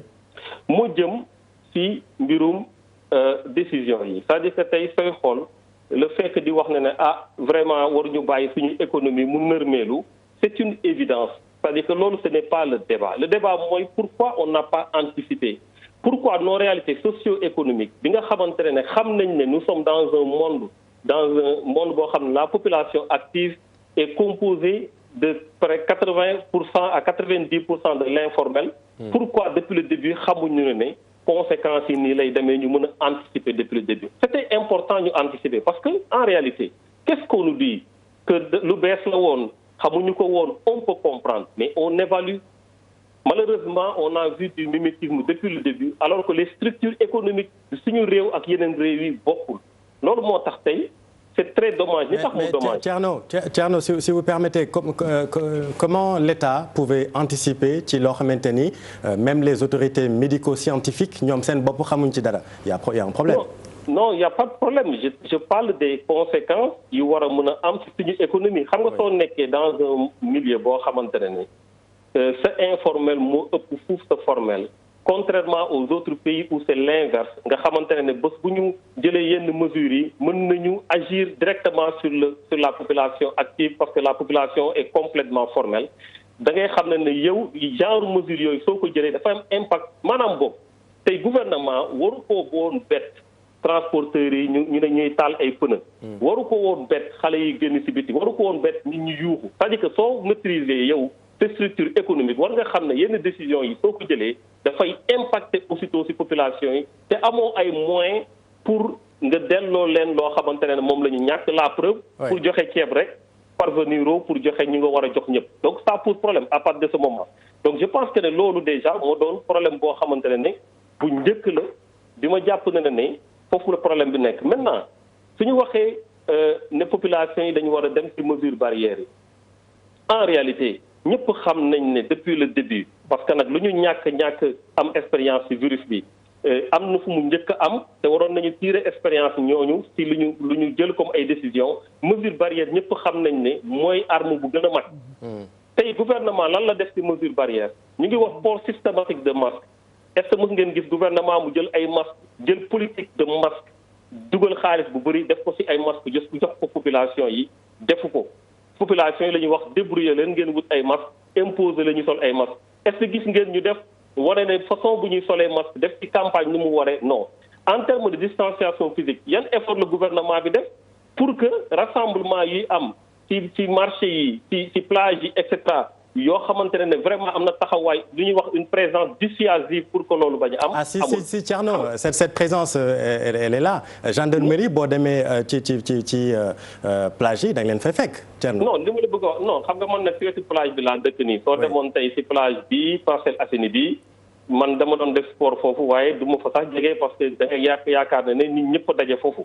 donc loolu fu mu toll nii amul. nit ñaa ngi nekk mais tous les matins ñu ngi fa en tout cas Parcelles Assainies boobu ngay wax. waaw mais su fa nekkee réagiruñ ci population yi ñu ngi bàyyi ñi ñu continuer di def loolu je pense que c'est des faits yoo xamante ne du lu ñu inventé maanaam li ma bëgg a wax foofu mooy xam nga population yi su dee moment bi mu commencé parce que nag le ton du gouvernement dafay jouer ci gestes barrières yi. le fait que dès le début le président waxoon l'heure est grave et tout ça mais ñëpp xam nañ ne sénégalais yi dañu respecté lépp lu di nga xam ne décision gouvernement bi doon bu leen fàtte ne amoon na fi état d'urgence conditions yu métti et tout mais sénégalais yi dañu ci jàpp parce que boobu dañu gëmoon nañu ne feebar bi am na fu mu toll foo xam ne ils étaient obligés maintenant suñu demee ba population yi ñoo def pression ci gouvernement bi ba gouvernement bi di jël ay mesures d'assouplissement loolu lu muy tekki mooy jëloon ngeen ay mesures mais tegu leen ko woon pour dëgër parce que def nañ ci yéen pression ngeen dindi ko. alors très rapidement parce que on fait une course contre la montre aussi. da nga jàpp ni kon pilotage à vue la. li nguur gi amul vision ci li mu doon ci dogal li mu jot a jël loolu nga jàpp. donc loolu rek loolu déjà bëggoon naa ko préciser wax na ne effectivement tey population yi ñu ci bëri dañu gëmul mbir mi problème bi loolu la moo tax ñu ngi romb solo ñu masque et cetera donc je pense que ne loolu mooy le véritable problème bi nga xamante ne waroon nañ ko xool waroon nañ ko anticiper depuis le début maintenant su ñu yeggee fu may jeexalee rek mooy su ñu yeggee situation boo xamante ne état mu ngi jël ay décisions population yi di defee neneen yoo xam ne wute na ak décision état c'est ce décalage là qu'il fallait éviter depuis le début d'où la nécessité depuis le début prendre en compte nos réalités socio-économiques on a raté le coche ba ñu raté le coche tey état président mun na wax mesure barrière port masque systématique mun na ko wax 10 000 fois mais population yi am na déjà lu dugg ci seen xel la preuve tey soo génnee ci biti pratiquement kenn respecté wul mesure barrière loolu nag mooy échec boo xam ne moom la ñu constaté par rapport au gouvernement et c'est ça qui est dommage parce que lu ñu mën ci defati tey malheureusement le virus continue à se propager moo tax dañuy encore une fois faire appel aux populations xam na ne tey nag fii ñu toll virus bi mu ngi fi surtout les personnes vulnérables parce que dama ko waxoon yàggul ñu nekk ci kër yi muy suñu maam yi et cetera ak ñoo xam dañu am yenn feebar yi ñooñu virus bi baaxul ci ñoom donc il faut que sénégalais yi ñu jël seen matuwaay pour que ñu protéger wu fi virus bi. très bien ñu ngi lay jaajëfal Thierno Bocoum bu mouvement Agir balaa ñuy duggaat ci volet politique bi encore une fois parce que moom laa bëgg ñu jeexalee si vous permettez ci l'aspect sensibilisation sànq maa ngi la ko doon wax dama am en tête l'image de ce qui s'est passé à Diourbel muy bi ñu fa yóbbee ay sapeurs pompiers yu nga xamante ni dañu nekk ay asymptomatiques dugal leen ci benn centre la population ñoom ñu génn di def marche à Bambey plutôt à Bambey pour di xeex ne ñooñu waruñu leen fa indi donc loolu déjà stigmatisation boobu jóg na mais est-ce que ñooñu doon marché wax nañ leen nan la ñu war a comporter woo au-delà de stigmatiser baaxul. mais merci beaucoup Cheikh xam nga en fait li ngay poser nii mooy moi je dis que du responsabilité benn gouvernement du responsabilité benn nit mais responsabilité sénégalais yi c'est-à-dire xam nga Sénégal ñun ñëpp fi lañ dëkk tey jii am nañ presque 50 ans bu jëm kaw yàgg dund fi xam li fi xew stigmatisation dafa yàgg bokk su suñu jëfin boo ko xoolee sénégalais fii buñ la yóbbu woon tey police waxuma la tëj nañ la de kaso buñ la yóbbu woon police rek boo ñëwee sa koñ ñi daw la ça c'est un ñu ne kii dafa tuberculose ñu daw la c'est-à-dire loolu il faudrait que ñu changer ko dans notre comportement de tous les jours loolu c'est fondamental et deuxièmement ñun lu ñuy xaar ci sénégalais yi surtout leader d'opinion yi ñëpp xam nga lu ñu bëgg mooy discours bu fédéré tey mën ñoo dimbali ñu xeex jàngoro gi loolu la ñu gën a soxla pas yenn considération yi yenn considération bu ñu ko defee rek dañuy gaañ sénégalais yi la ñu war a def mooy retenir tey ñetti phrase yu président de la république wax mu ne l'urgence sanitaire est toujours là oui. Deuxième mu ne continuons la lutte troisième mu ne protégeons-nous def naa loolu war nañ ko jàpp mu nekk lu am solo ci suñu doxalin tey c'est fondamental pourquoi je le dis moi je suis médecin la ñuy gis tey c'est pas la responsabilité de l'État ça ainsi de suite non je ne crois pas c'est une responsabilité individuelle avant muy nekk une responsabilité collective parce que pourquoi geste barrière maa ngi discuter tey ce matin avec une ancienne directrice maa ngi koy nuyu au passage Montréal la jóge mu ne ma le port de masque n'est pas obligatoire là-bas mais mënoo imaginer génn sans masque est-ce que ñooñu dëkk Montréal ñoo gën sénégalais est-ce que sénégalais yi mënuñu koo def parce que tey jii ku wax ni y a pas d'effort ci jëm ci masque da ngay wax la ne plus de 10 millions de masques bu ñu ko defee mettre ko à un prix très abordable man bu ma koy wax c'est parce que sama service dafa commander ay masques au niveau de la PNA distribuer ko à la population gratuitement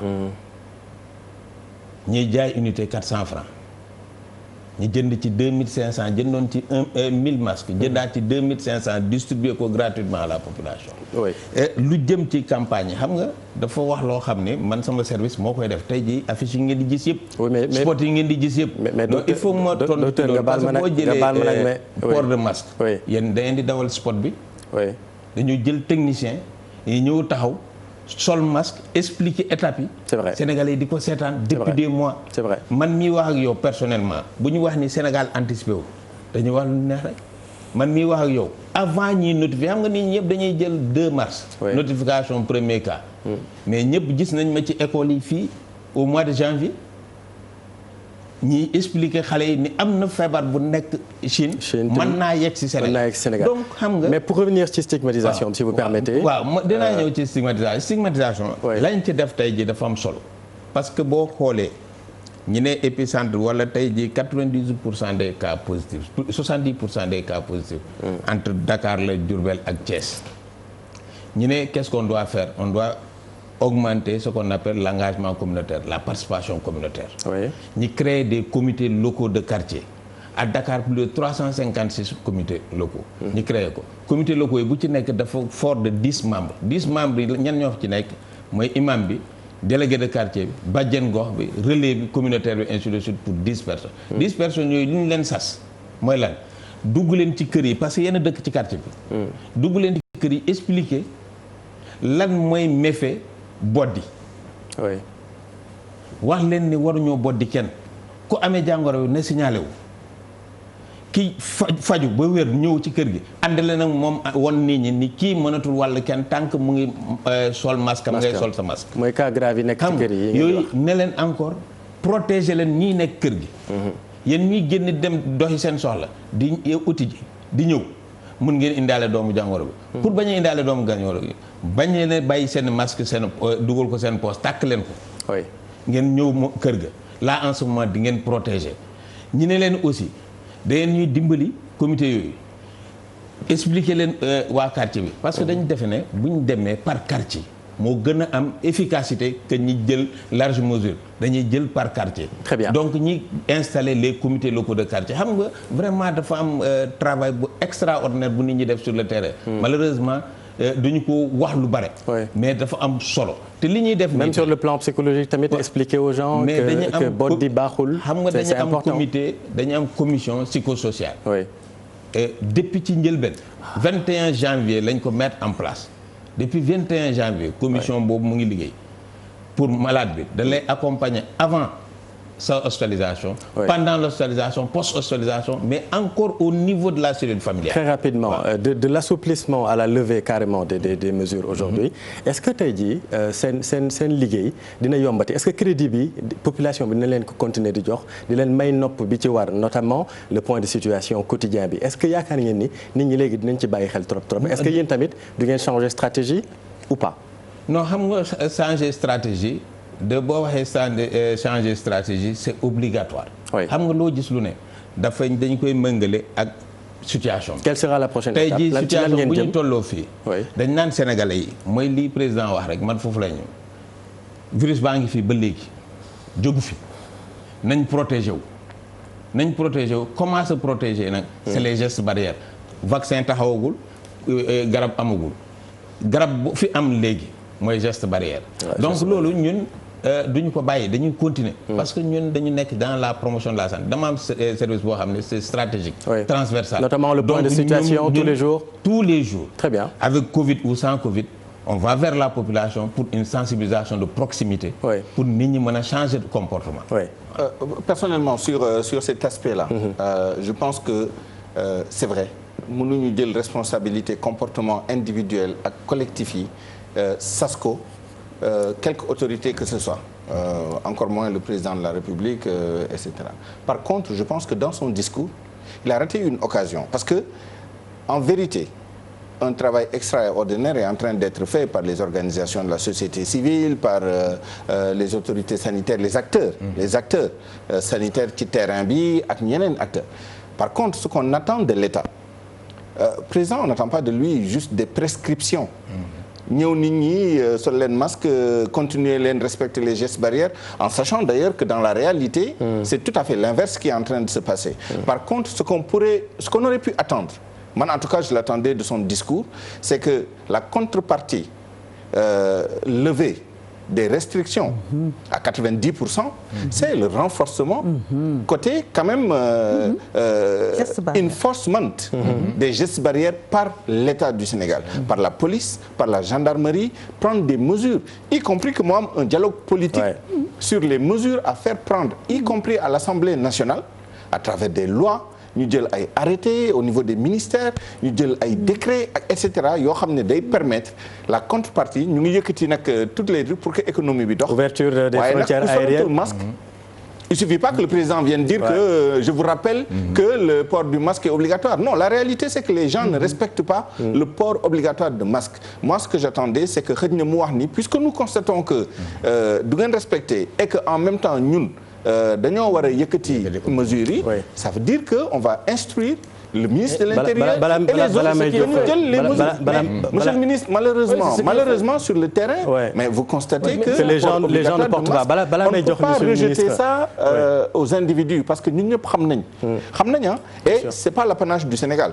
Tout à fait. Même dans les pays occidentaux où la conscience citoyenne en moyenne je pense parfois mooy gën a élevé tuuti di ngeen gis des gens qui résistent parce que sol masque tamit dafa neexul dafa tàng am na ñoo xam ne pour des raisons cosmétiques et cetera mais bu amee autorité buy contribuer pour ñu appliquer ko y compris par la force une force raisonnable quand même mais bu boobaa day compenser li nga xam ne dañ koy perte ci levée des mesures yi cette levée est pertinente. Oui. Par contre il fallait la contrebalancer par des mesures yoo xam ne day forcer presque nit ñi ñu sol masque. pour yow gisoo loolu surtout il a été prescriptif. bu ñu ubbee les frontières aériennes est-ce qu'on peut s'attendre à des cas importés encore une fois? C'est en cours. On est en plein dedans. On n'a pas plus de risques que les autres pays. Oui. Ça quand même il faut le reconnaître parce que ay flux la rek. ñii dañuy dugg ñii di génn et cetera ni nga amee risque am ay cas. noonu nga amee toujours un protocole sanitaire. Voilà et puis là aussi ce serait intéressant de comprendre monsieur le ministre. Bien sûr ce serait intéressant de comprendre monsieur le ministre si vous permettez la différence entre la levée de l'interdiction de l'ouverture de la frontière aérienne ak frontière terrestre bi. et maritime foofu tamit bëggoon nañ ñu xam. lan mooy différence bi. La différence c'est que nous sommes quand même dans un espace qu'on appelle UEMOA. Oui. Nous sommes aussi dans un autre espace bu ñuy tuddee CEDEAO. Donc c'est normal président de la République Sénégal li mu mën a annoncer mooy li nga xam ne déjà peut-être tous les chefs d'État sont mis d'accord sur la base d'un protocole. Moi en tant que ministre des Transports j'ai assisté à une réunion visioconférence des ministres des Transports. Donc c'est une harmonisation des décisions. Le 15 c'est pour tout le monde. Et donc il y a en même temps un protocole d'accord et des lignes directrices sur comment on va ouvrir. Quelles seront les dispositions à prendre au niveau des frontières? Avant de voyager, quel est le document sanitaire que vous devez avoir, etc., etc. Il y a beaucoup de choses qui sont quand même dans le protocole sanitaire. Oui. Beneen bi mooy il faut ñu xam ne wax dëgg yàlla li ñu waroon def nañ ko ci moment bi ñu ko waroon def. Maintenant tey xeex bi nekkul di président lii la dafa defoon erreur fële nangam déedéet affaire bi nekkul foofu. Parce que ñun suñu aqulay taala la ñuy wax moment bi ñu toll woon di def. ba ñu defee ñëpp a tàccu. ci li ma jàpp. bi ñu defee les premières mesures 23 mars. ñëpp a ne c'est bien. bi ñu defaatee mesures d'assouplissement l'essentiel des bénéficiaires de ces mesures d'assouplissement on dit on est d'accord.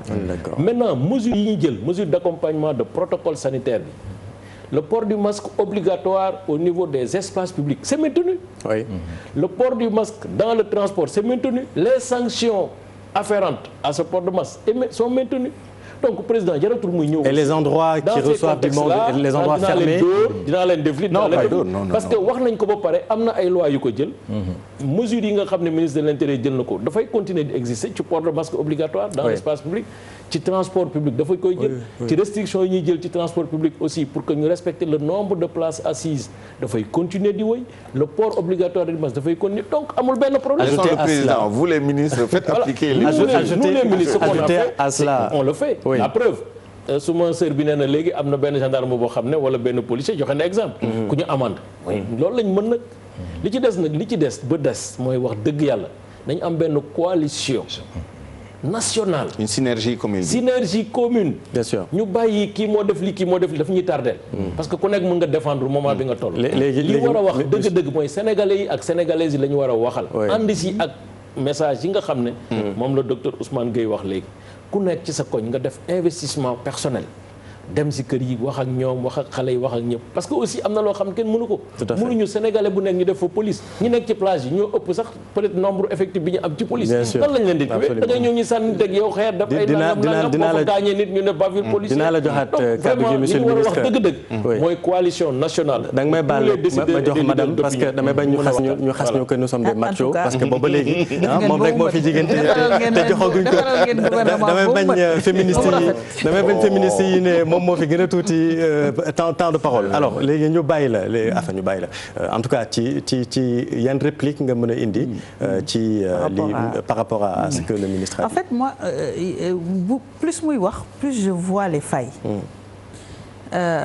parce que dans cette autoglorification transparaît le fait que préparer wuñu mesures yi ci terrain bi biñ koy appliquer quelqu'un a parlé de mimétisme.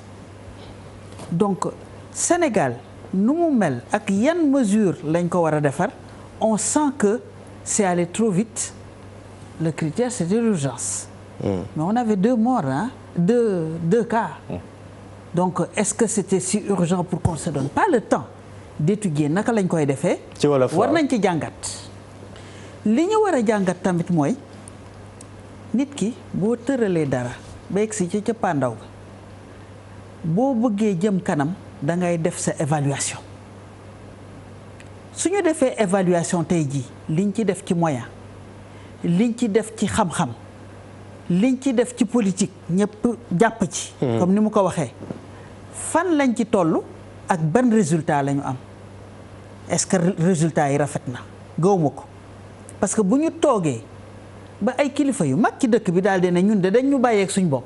kooku rek doy na xalaat ci naka la ko nit ñi di gisee. ma di ko wax rek ne ko gis nga li ngay def nii ñun woowuñu caméra di wane di joxe gel de. mais jàpp nañ ci directement ci koñ yi jàpp nañ ci ak comité yi jàpp nañ ci yëpp parce que mooy suñu warugar. soxlawuñu ñu ñuy woow pour ñu bokk ci. léegi bu ñu gisee ne que sànq ñu ngi doon wax mbirum comité pilotage comité suivi waxuñu woon ne que dañuy liggéey à la place ministère yeeg yooyu déedéet dañu bëggoon. ñu àndandoo weccoo xalaat pour ñu defee ko ci na mu gën a baaxee. ci anam ya mu gën a. loolu lañ ci doon wutuñ ci naan yéen ministère bi toog leen ñun ñoo koy def amuñu moyen def ñu ko humain. ñaata nit ñoo fi nekk balaa may jël le ministre Mansour Faye bi nga xamante ni mi ngi ci ligne bi juste ci. am na lu ma bëggoon yokk rek quand même parce que presque bor la. ñi ñu ko jox week-end bi yëpp. ki jiite association handicapé Mbour yi mi ngi ma naan naka laa leen di dimbale ba ñoom ñu bokk ci bon dégg naa sànq président ne di wax ay yeneen kit yu ñuy joxe xëy na peut-être ci ñooñu lañ jëm quota waaw dégg naa ko mu wax ñeneen ñu waaw am na ñu ci boole pour wax ne que seen registre unique boobu problème bu rëy la indi ci terrain bi parce que dañ ko booleeg bourse familiale registre bourse familiale dañ ci ay cabax yu sew. la ñuy dugal. y a des doublons am na ñu wax ni y a des doublons. ci wax ju rafet. ci boo xam ne ci télévision bi boo ko waxee wax ji rafet na boo yegsee ba ci terrain bi. nga gis leneen. muy wax tamit ne que bu ñuy wax ne que tant de communes ak kii non affaire bi joxuñu ko ay communes. ay diit lañ koy jox. très bien ay famille lañ koy jox. transition donc bu fekkee ne da nga bëgg yow nit ñi jot ko.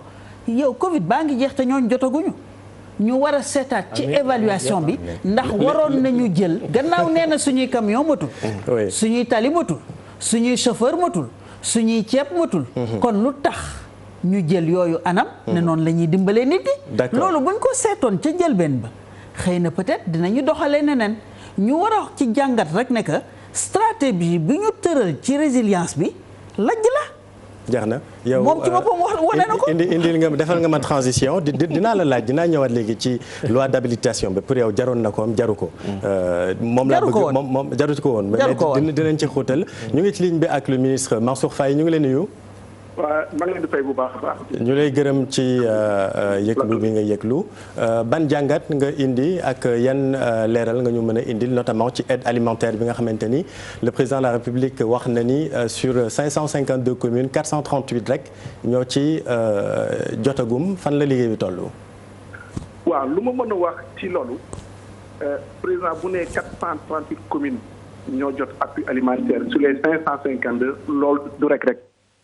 c'est-à-dire c'est 79,64% des communes du Sénégal chiffre bu président joxe maanaam chiffre bu mu amoon la avant même muy def adresse à la nation mais tey fi may waxee yéen le dernier chiffre c'est 466 communes yu nga xam ni pare nañu seen distribution aide alimentaire bu ñu nee pare na mooy c'est la commission de distribution bi nga xam ni askan bi yëpp ci bokk. ñoom ñoo joxe chiffre yooyu ni pare nañu les distributions au niveau effectivement de leur commune donc tey bu ko doon xayma moins de 66 communes ñoo des te nekk en cours bu ñu nekk en cours loolu mooy peut-être xëy na parewuñu def nañ 60%, def nañ 70%, def nañ 80%, mënuñu considérer parewuñu tant que ñoom clôturé wuñu te chiffre bi yi ñuy wax chaque jour day évoluer. démb c'était 438 président wax na ko tey fii ma à 21h bu ma wax ak yéen nii c'est 466 demee lu ma leer mooy daañu egg au niveau soit 470 wala 475 donc opération bi mi ngi déroulé wu nu mu waree te chaque fois man bu fekkee suñu borom def na ma dem ci benn commune par exemple je donne la commune de Grand Yoff ba ma demee ñëw ci maire bi ñëpp maire boobu ñëpp xam nañu maire boobu opposition la nekk taxawu Dakar ma laaj ko ndegam am na contestation ci sa commune.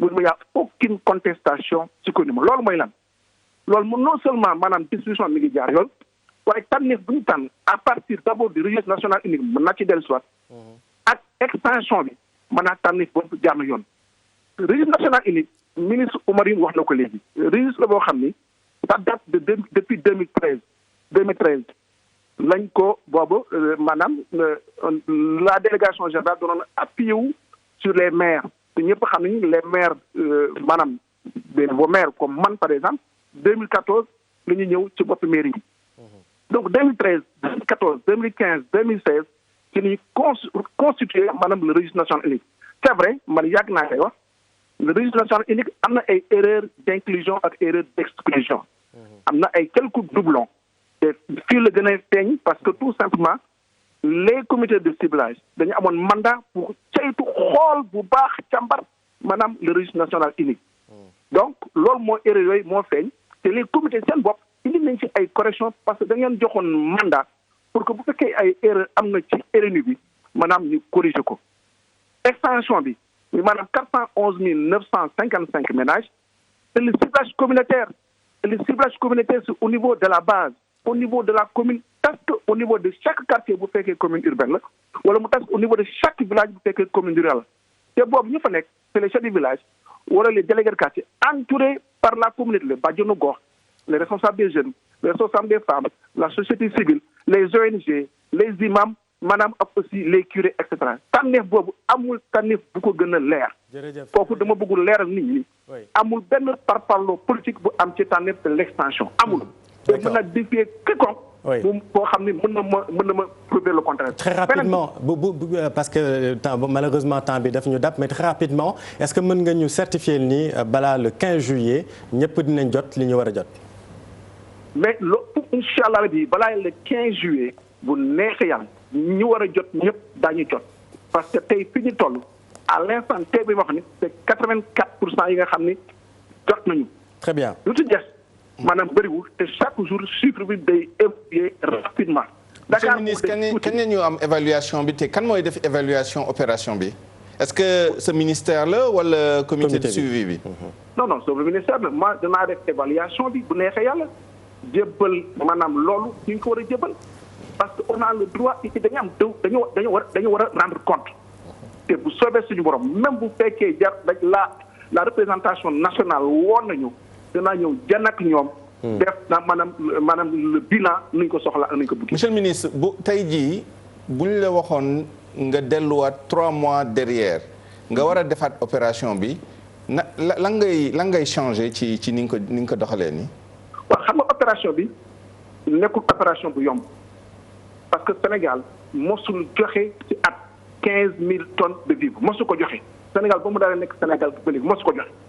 ñu war a joxe 140 000 tonnes en un temps très record. donc loolu dafa nekk loo xam ne lu ñu xamul woon la mais am nañ ci ay jàngat. dinaa jox un exemple. gis nga pour sécuriser par exemple le transport l'escorte mais la gendarmerie moo ko doon escorter. il arrivé des fois que ñu war a toog xaar dajale camions yi pour mën a def escorte bi kooku xëy na mën na ci indi amélioration bu ñuy approvisionné woo boo demee sur la plateforme.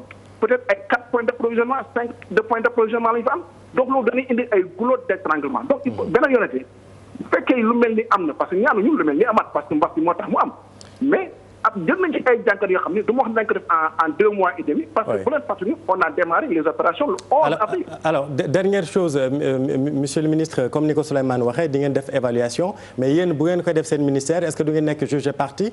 ak est-ce que tey jii comme ni nga ko waxee ci sa biir wax pare nga pour dem assemblée nationale expliquer nan nga gérer ceeb bi. mais absolument duñ ko defee suñu ministère fu ñu koy defee mooy fu ñuy wooy ñun suñu ministère ñuy préparer def le bilan global le bilan général def que ba mu leer nañ jébbal ko ñu ko war a jéggal les corps de contrôle li nga xam ne am nañu maanaam peut-être yelleef boo xam ne war nañu mën a convoquer ñu ñëw defal leen bilan seen kanam. donc amul dara loo xam ne dañ ko ciy nëbb. très bien parce que amul lu ñuy nëbb amul lu ñuy lax. dafa def opération boo xam dafa jaar yoon sous toutes les formes ak au niveau de toutes les étapes amul benn étape boo xam ne rëq-rëq xam nañ ko wala lëndëm am na ci. très bien ñu ngi lay jaajëfal monsieur le ministre Mansour Faye bon on attend peut-être kon Fatou Blondin loolu mën nañu wax ni xëy na ce serait bien de voir toutes les personnes qui ont géré la chose publique en tout cas durant cette période-là d'aller devant le Parlement et s'expliquer ce serait intéressant. En tout cas des députés yi loolu mooy seen warugar. oui li ma ci jaaxal nag mooy bu ñu ñëwee ci député yi ne leen lii ak lii laa def comme ni ñu président Macky Sall def sànq. député yi luñ ciy teg loolu mooy problème bi. donc loi d'habilitation bi yow pour yow jaroon na ko wala jaru ko. non loi d'habilitation bi ak assemblée bi nu mu composé. ma gisuma daal en tout cas concrètement ban moment. la jël décision boo xam ne bu amul woon habilitation bi noonu du ko mën a am. gisuma ko xëy na nag mën na am mais gisuma ko mais li ci kanam rawu li gët. defe naa ne fañ koy gisee. mooy si jamais y a reddition des comptes. ci sama xalaat si jamais y a reddition des comptes y a une couverture. man ci sama xalaat loolu benn li mu bëggoon yokk rek tout de suite ci loi d'habilitation bi. ak loi de ratification bi. période bi nga xam ne moom la ñu may président diggante bi muy jël ordonnance yi ak bi ñu koy ratifier dafa tombé ñaari événement benn bi moom mooy dafay fekk état d'urgence bi jeex. donc tey jii même bu assemblée nationale amendé woon benn ordonnance parce que gis na ci loo xam ne soit sooxale wala lu ñu mënoon gën a yokk la wala lu ñu mënoon gën a rafetal à moins que mu nekk loo xam ne mën na rétroagir. Franchement c'est trop tard. beneen bi moom mooy la session parlementaire day tëju le 30. Ce qui fait que rétrospectivement on peut se demander man problème bi du loi d'habilitation bi c'était le délai que l'Assemblée nationale s'est donné pour voter les lois de ratification alors que bu ko defoon dans un délai un peu plus court am na yu bëri yu ñuy wax fii yoo xam ne dañoo considérer ne ay sooxe la ci opération yi bu boobaa Assemblée nationale dina am recul bu doy boo xam ne dina mën a amender les ordonnances éventuellement après discussion avec le président d'ailleurs. Il n'est pas question ici de confrontation mais dans le sens de defar boo amee peut-être 10 jours nga xam ne boo indee soppite wala recommandation wala xelal boo xam ne day gën a ñoŋal ordonnance bi di nga am au moins 20 jours yoo xam ne mën na appliquer wu mais boo ko defee au dernier jour de l'état d'urgence amatul benn sens régularisation lay nekk mais régularisation de fait amatul benn marge de manœuvre boo xam ne assemblée am na ko pour vraiment gën a ñoŋal ordonnance yi nga xam ne jël na ko ba pare ci loolu yëpp monsieur le ministre Oumar Youm ñu fàttali ni loi d'habilitation bi conformément à l'article 77 de la constitution ci ñetti weer yi ñu génn njiitu réew mi n'était plus tenu de passer par le Parlement pour légiférer sur des questions d'ordre budgétaire, financière, économique, juridique, sanitaire. Sur la question sanitaire, il faudra repasser parce que très honnêtement, c'est pas terrible en tout cas pour le moment. On ne sont pas encore sortis de l'auberge, mais est-ce qu'on peut dire, monsieur le ministre, heureusement qu'on a habilité le président de la République? Est-ce que mën nañu ko wax? Bien sûr, c'est-à-dire que li ñu war a xam ci lan mooy loi d'habilitation mais am nañu urgence sanitaire boobu am na lu mu àndaale ci ay jafe-jafe sur le plan économique te bu ñu bàyyee Assemblée nationale ci contexte bi ñu nekkoon muy voter ay loi mun na am ay yéex am ci parce que léegi déjà ñu ngi ne dañuy joxe ceeb bi yéex na donc yéex la ñuy bañ moo tax urgence am donc Assemblée dafa ne wax président jëlal nga gouverner par ordonnance pour jël mesures urgentes yi de toutes les mesures la ñuy jël yóbbu ko ordonnance. am na ay lois yu jaar gis ngeen ne assemblée nationale statué na. parce que loolu mooy procédure législative normale. tout à fait procédure législative normale ay arcane la dafay jël temps. bii nag dañuy permettre président compte tenu de l'urgence mu jël ay ordonnance ordonnance bi mu njëkk a jël pour protéger les salariés du Sénégal bu ñu ko fàtte. jël ordonnance ne xam naa ne lii jëm ni soo moytul entreprise yi dinañu gaañu te bu ñu gaañoo rek li ñuy njëkk a def mooy licencier ay nit mu jël ordonnance pour dire période pandémie bi kenn du licencier ku bëgg a def nag mën nga réaménager nga def li ñuy wax chômage technique. donc loolu loi bu am solo la. jëlaat yeneen mesures sur le plan économique pour mën a accompagner entreprise yi fiscalité et cetera jël mesures yu baax mesures yooyu ñu jël nañu am xalaat ne président assemblée du ko gën a gore. duñ la jox ne la dama lay jàppale lii ci urgence bi ngay def loo xam ne àndul ak yoon deuxièmement nañu gëmaat ne aussi assemblée nationale ña fa nekk ay sénégalais lañ comme ñun. jàpp naa ne bu dee lu jaar yoon mais dañu koy voté parce que amul benn problème dañuy ratifier ordonnances yi ñuy jël. c'est des ordonnances quand même yoo xam ne publié nañ ko ñëpp gis ko ba fii ñuy toog amul kenn ku ne ordonnance bi ñu jël baaxul. jaarul yoon donc comme peuple bi ñoo mën a wax loolu à plus forte raison ñu représenter peuple bi. donc bu ñëwee assemblée am na ñu ne ordonnance bi sur. comme par exemple sur le licenciement économique. que ça peut se contester hein. ça peut non. et que intérêt bi moo doon bu nekkoon assemblée am na recul bu ñu ko débattre foofu mën nañ vider le débat juridique. mesure bu ñu mënul contester dans la vie. ça dépend de yow angle bi ngay situé rek. mais dañuy xool la mesure là. sur mais imposer entreprise ni mënoo dàq même boo amee difficulté financière. et que même bu nekkee da nga wàññi nit ki da nga koy fay 70%. parce que les entreprises ont dit que c'était pas possible. waxul ne mënul dàq dafa la ne. sauf faute lourde sauf faute lourde. mooy motif économique. c'est normal. on s'entend bien là-dessus. motif économique du licenciement mënatoo ko invoquer pour dàq ay nit.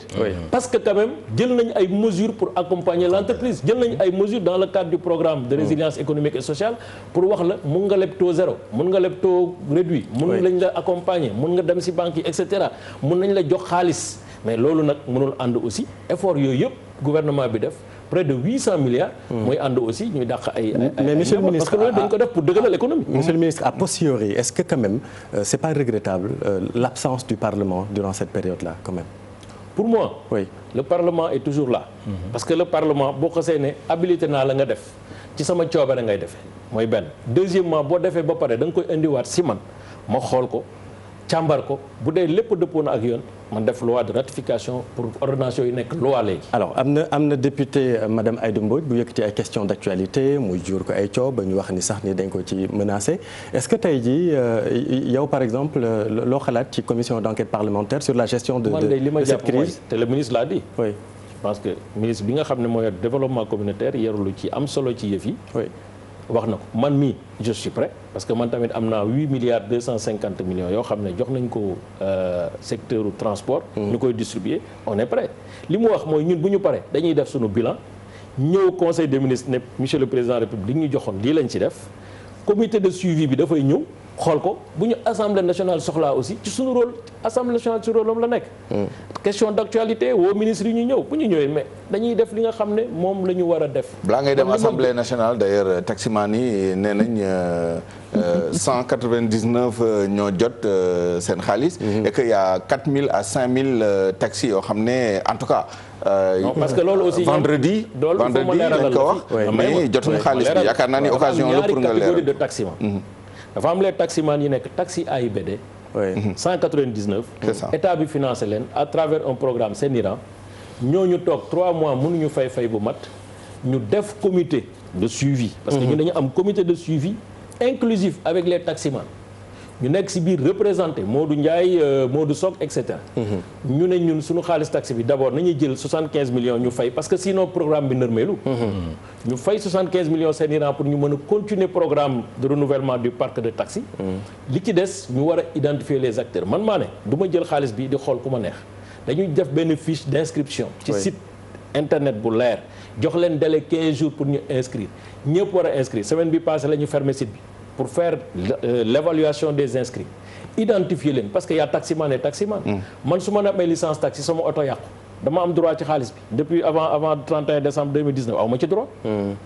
su ma oto dafa nekkoon garage wala yàqu na licence rek laa am donc ma ne dañuy am condition d'éligibilité d'abord mooy da ngay wane sa carte agrément da ngay wane sa licence en cours de validité mais da ngay wane aussi contrôle technique pour wane ne oto bi daw na jusqu'au 31 décembre 2019 bien sûr yëpp la ñuy jël pour fay leen c'est parce que les taxis sont éclatés amuñu organisation faîtière mais Dakar Dem Dikk qui est une société personnalité juridique am compte bancaire am yëpp jot na intégralement xaalisam dans les 48 heures AFTU jot na xaalisam intégralement dans les 48 heures les gares routières identifiées ont reçu intégralement le reste c'est des gens qu'on doit identifier il y a un travail parce que Omar Youm xam na ne comité de suivi dina ñëw laaj ko pourquoi nga fay ki assemblée nationale am na sañ-sañ woo ko ne ko pourquoi nga fay ki donc dañuy jël sunu matuwaay ñu ut ay comités régionaux auprès des gouverneurs comité inclusif avec les services de transport avec les regroupements de transport les opérateurs et les syndicats pour que ku ñu fay di nga xam ne ñoom ci seen bopp ñoo ko identifier te lii lañ ko war a fay. noonu ngeen di def ba ci secteur privé bi ba ci sous secteur bi Jakarta yi. mais bien sûr mais les 1000 milliards. à un franc près. seront justifiés. très bien ñoo ngi doon wax léegi ci parlement bi ñu ngi ci ligne bi ak quelqu'un qui a été un parlementaire très actif Babacar Gaye ñu ngi leen nuyu.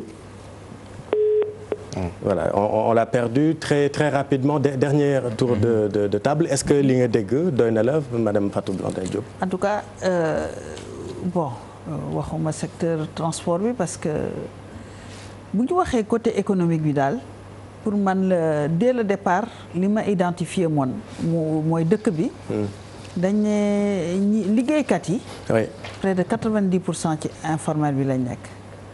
L'essentiel des mesures c'était presque 600 et quelques milliards. Ci secteur formel la doon jëm. Donc ça veut dire que l'essentiel des citoyens ou bien ñu dugal leen ci registre unique bi en tout cas ci social bi lañ bokk.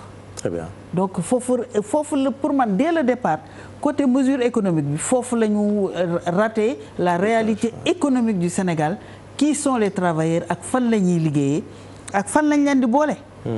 Parce que bu ñu jëlee loolu yëpp dugal ko ci dans les entreprises formelles on laisse une bonne partie des gens qui travaillaient tous les jours di dundal nit ñi yoo xam ne dugal nañ leen ci social bi. Donc il fallait revoir bon côté assemblée yaa ngi koy mais c'est-à-dire que suñu assemblée bi nu muy doxee on se demande toujours est-ce que du juste chambre d'enregistrement. C'est ça le problème. Moi je respecte beaucoup les députés.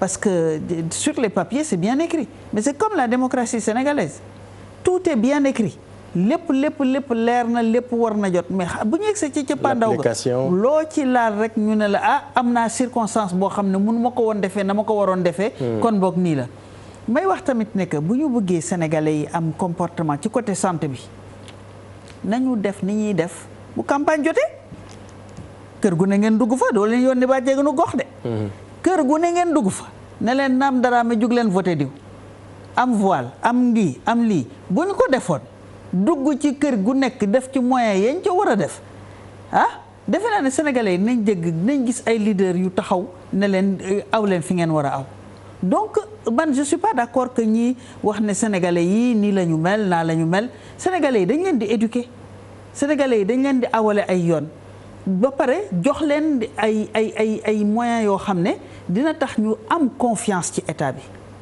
muy indi tamit mbirum impôt bi c'est pas que sénégalais bëggul fay impôt l'État n'a pas su construire la confiance. Voilà c'est-à-dire man bëgg ma fay impôt mais su ma gisee ay nekk par exemple pour ñëw inaugurer benn centre de santé de 50 millions indi nañ fa 10 4x4 yu jar 85 millions man ne lii mooy lan. xam nga plus li ci topp plus les per diem plus les xawma lan donc après nit ñaa ngi leen di xool donc boobu confiance boobu après fonctionnement bi après personnel bi après ñun ñu des ak problème bi donc confiance boobu moo tax ñu woyafal kàddu autorités yi jëm ci kaw te ñun ñëpp on le paye nga nekk ci nguur gi comme nga nekk ci feneen fépp foo nekk kàddu kilifa yi dafa woyaf léegi parce que boo da ngay def li la war su ko defee bés boo taxawee laajte keneen ki lu mu war moom tam mu delloo la gëdd gi foofu boobu problème pour man loolu la ban citoyen la ñu formé ba nga xam ne citoyen buñ ko tànk dóoruñu ko wala dàquñu ko xamul ne que kii di ñëw daf koy aar. Très bien loolu tamit war nañ ci xalaataat. Souleymane waaw man dama jàpp ni xëy na li ñu boole tey fii mooy discours président. Adresse à la nation. dama bëggoon dellu si waat ci adresse à la nation bi. très rapidement. ci ñeenti pàcc yi ci nekk yi benn bi. gannaaw bu mu nuyoo remercier ñu mu war a remercier ñëpp encourager ñu mu war a encourager ñëpp. rawatina corps médical bi waaye partie prenante yëpp. société bi yëpp daanaka. wax na ci situation sanitaire bi lu ñu mën a jàpp moom mooy wax na ni virus bi mu ngi fi ba léegi te nañ ko moytu. waaye nag du ñu teree dund. loolu laa jàpp waaye man ci sama gis-gis. xëj na bu weesoo loolu.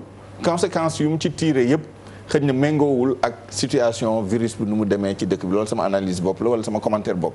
pour parler comme le ministre. beneen pàcc bu mu indi bi moom mooy def na bilan 3 mois yi li mu def ci au plan social au plan économique ak njeexital bu mu am ci économie bi ak ñi nga xam ne ñoom la ñu jagleeloon ndimbal yi loolu wax na ci lu mu ci war a wax na ci gis-gisam bu rafet bu mu ci am bi yëpp beneen bi moom mooy annonce yi te loolu buñ ko fàtte yaakaar naa am na ñaari pàcc annonce yu mu def benn bi moom mooy bi laal sénégalais yëpp moom mooy lever couvre-feu bi ak état d'urgence bi à partir de demain bu ëllëgee talaata bu 11h si guddi jotee yëkkati nañu état d'urgence bi ak couvre-feu bi mu teg ci ni am na yenn yoo xam ne xëy na teggiwuñ ko par exemple heure liggéey yi delluwaat na fu mu nekkoon xëy 7h30 je pense wàcc 17h ak benn pause entre 13h30 et 14h loolu ñëwaat na 14h30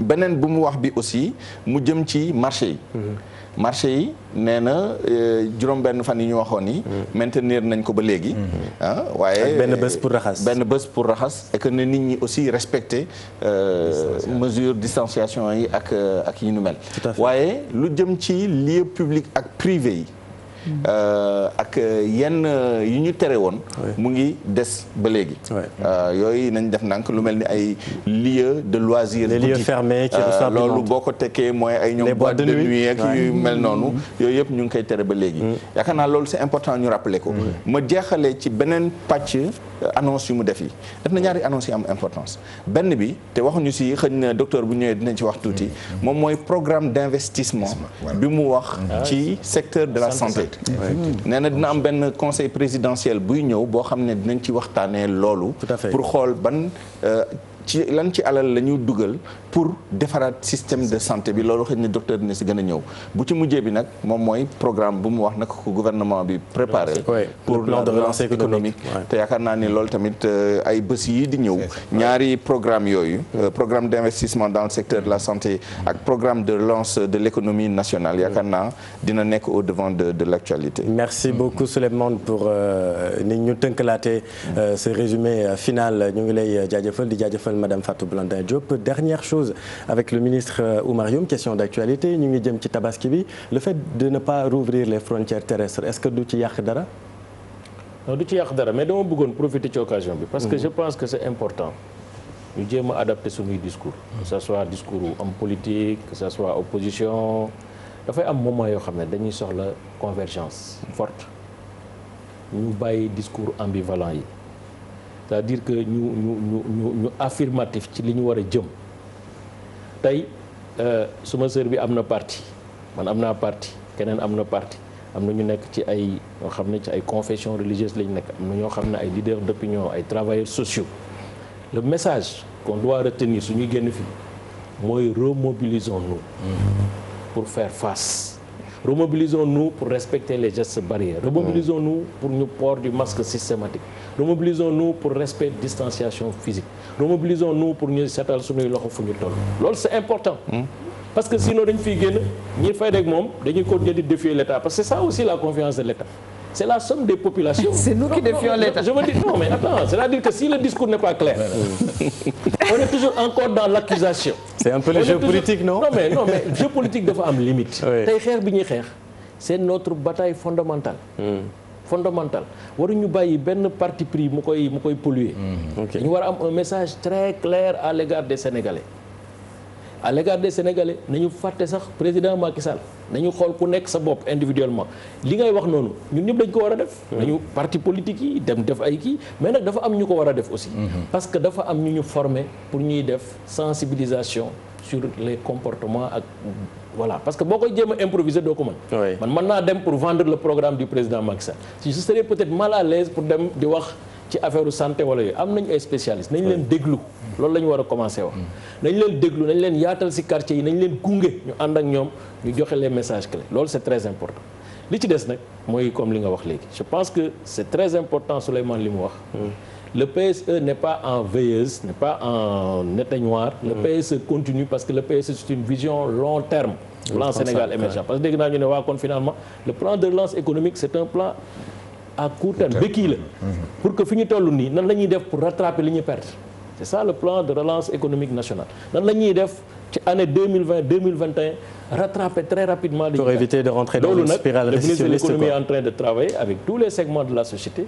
À tour de rôle, il est en train de se concerter sur la base de ce plan avec le patronat sénégalais, les travailleurs, les syndicats, les sectoriels, les ministres, transport aérien, transport terrestre, etc. Très rapidement. Pour ku nekk wax ko. lan la ñu war a très rapidement, mais je reviens à ma question, est-ce que tabaski bi loolu lu ci yàq dara. tabaski bi bon le 15 dañu ubbi frontière aérienne malheureusement. waa bitim réew du ñu mën a tabaski si malheureusement.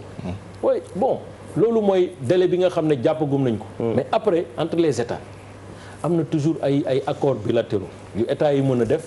pour que man ak Gambie wala man ak Mauritanie wala man ak ñu def ay accords yoo xam ne loolu dañ koy def déjà damay wax tuuti frontière amatul ci espace UEMOA mais repli stratégique bi moo indi ku nekk ne damay tëj sama frontière mais waxin la mais en réalité les frontières ne doivent pas être fermées dans l'espace UEMOA les frontières ne doivent pas être fermées dans l'espace CEDEAO parce que amatul frontière donc loolu nañ ko bàyyi xel waxin la rek c'est genre confinement de souveraineté bu nit ñi def ñëpp d'accord si parce que xam nañ ne aussi c'était comme ça mais c'est une parenthèse qui doit être très courte moo tax ma gëm ne ci ñun biir CEDEAO du ñu am benn problème du ñu am benn problème pour que marché yi ñu mun a ubbeeku d'ailleurs loolu la CEDEAO di liggéey pour que mu teel a dem CEDEAO d'ailleurs bu ñu leen déglu woon dëgg-dëgg 1er juillet 2020 bi frontière terrestre yi dañ koy ubbi mais ñun ñoo ne nañ leen xaar tuuti quand même pour xool ku ci nekk jël say matuwaay parce que dina laaj ay préparation ak police des frontières ak gendarmerie yi ak yeneen autorités yi mettre un dispositif sanitaire au niveau de chaque frontière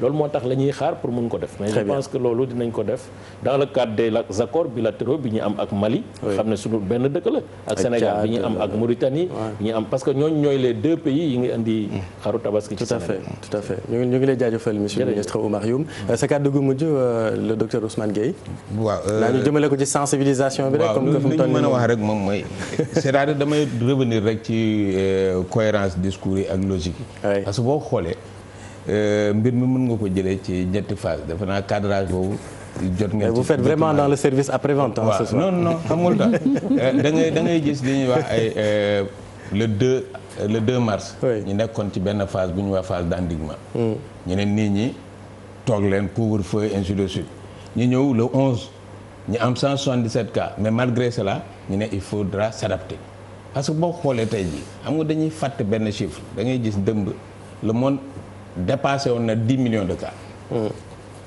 ñu dépassé 500 000 décès jamais vu mais malgré cela il faut que les États vivent il faut que les gens continuent à vivre adaptation boobu ñëw tey ñu dem ci li ñuy wax pari sur la vie et l'avenir c'est fondamental loolu moo tax dinaa dellu ci ce plan d'investissement parce que plan d'investissement ñun ñu ngi ci doon liggéey ba avant-hier rek demoon na defe naa ministre mën na ko confirmer demoon na dellu siwaat ñu defaraat mu war a delluwaat moo tax président de la République ne prochainement dina jaar conseil présidentiel conseil des ministres pour ñu jël ko plan d'investissement boobu dinañ ñu tabaxal au minimum ñaari hôpitaux de niveau 4 yoo xam ne dina dépasser suñu niveau 3 yi ñu am loolu am na solo deuxièmement recrutement 500 médecins dinañ réceptionner en 2021 4 hôpitaux xam nga 4 hôpitaux yooyu de presque 700 lits. On va pas revenir malheureusement sur toutes les annonces de ce soir parce que sages-femmes, infirmiers, brancardiers, chauffeurs ak yooyu. Bien sûr. dina permettre fonctionnalité hôpitaux yi. Je pense que quand même quelque part. am na lu ñu ci am lu am solo. Très bien ak le relèvement du plateau technique parce que aujourd'hui boo xoolee. li ñuy wax les lits chauds. c'est-à-dire au niveau de la réanimation. lii ñuy yokk. defe naa am na solo. trop ci. et hôpital Dalal Jàmm réanimation bi foofu léegi moom la ñu lépp la ñu utiliser pour. léegi lépp la ñuy utiliser principal yokk nañu. très bien Fann la même chose. Dantec la même chose. dans les régions également kenn fàttewu leen. très bien vraiment je pense que quand même. Il y a beaucoup de choses qui ont été faites et pour le bonheur de la population sénégalaise. Terminer rek di lancer appel synergie cohésion un seul discours le respect des gestes barrières. Très bien loolu bu ñu ko defee réew mi dina ci jëm kanam et feebar bi dina dellu gannaaw. ñu ngi lay jaajëfal le docteur Ousmane Gueye du SNEPS doon jaajëfal Souleymane ñu ngi lay remercier di jaajëfal madame Fatou Blondin Diop ak le ministre maître Oumar Youm. Restez avec nous dans un instant le sport avec Mame Fatou Ndoye. On est vraiment désolé actualité bi moo ko laaj ñu ngi jégalu Mame Fatou. Dans un instant donc sport à la une, quel statut pour les joueurs et entraîneurs dans le foot sénégalais? Le débat très intéressant sera animé par Mame Fatou Ndoye dans un instant. Restez sur TFM, vous êtes au bon endroit. Bonne soirée.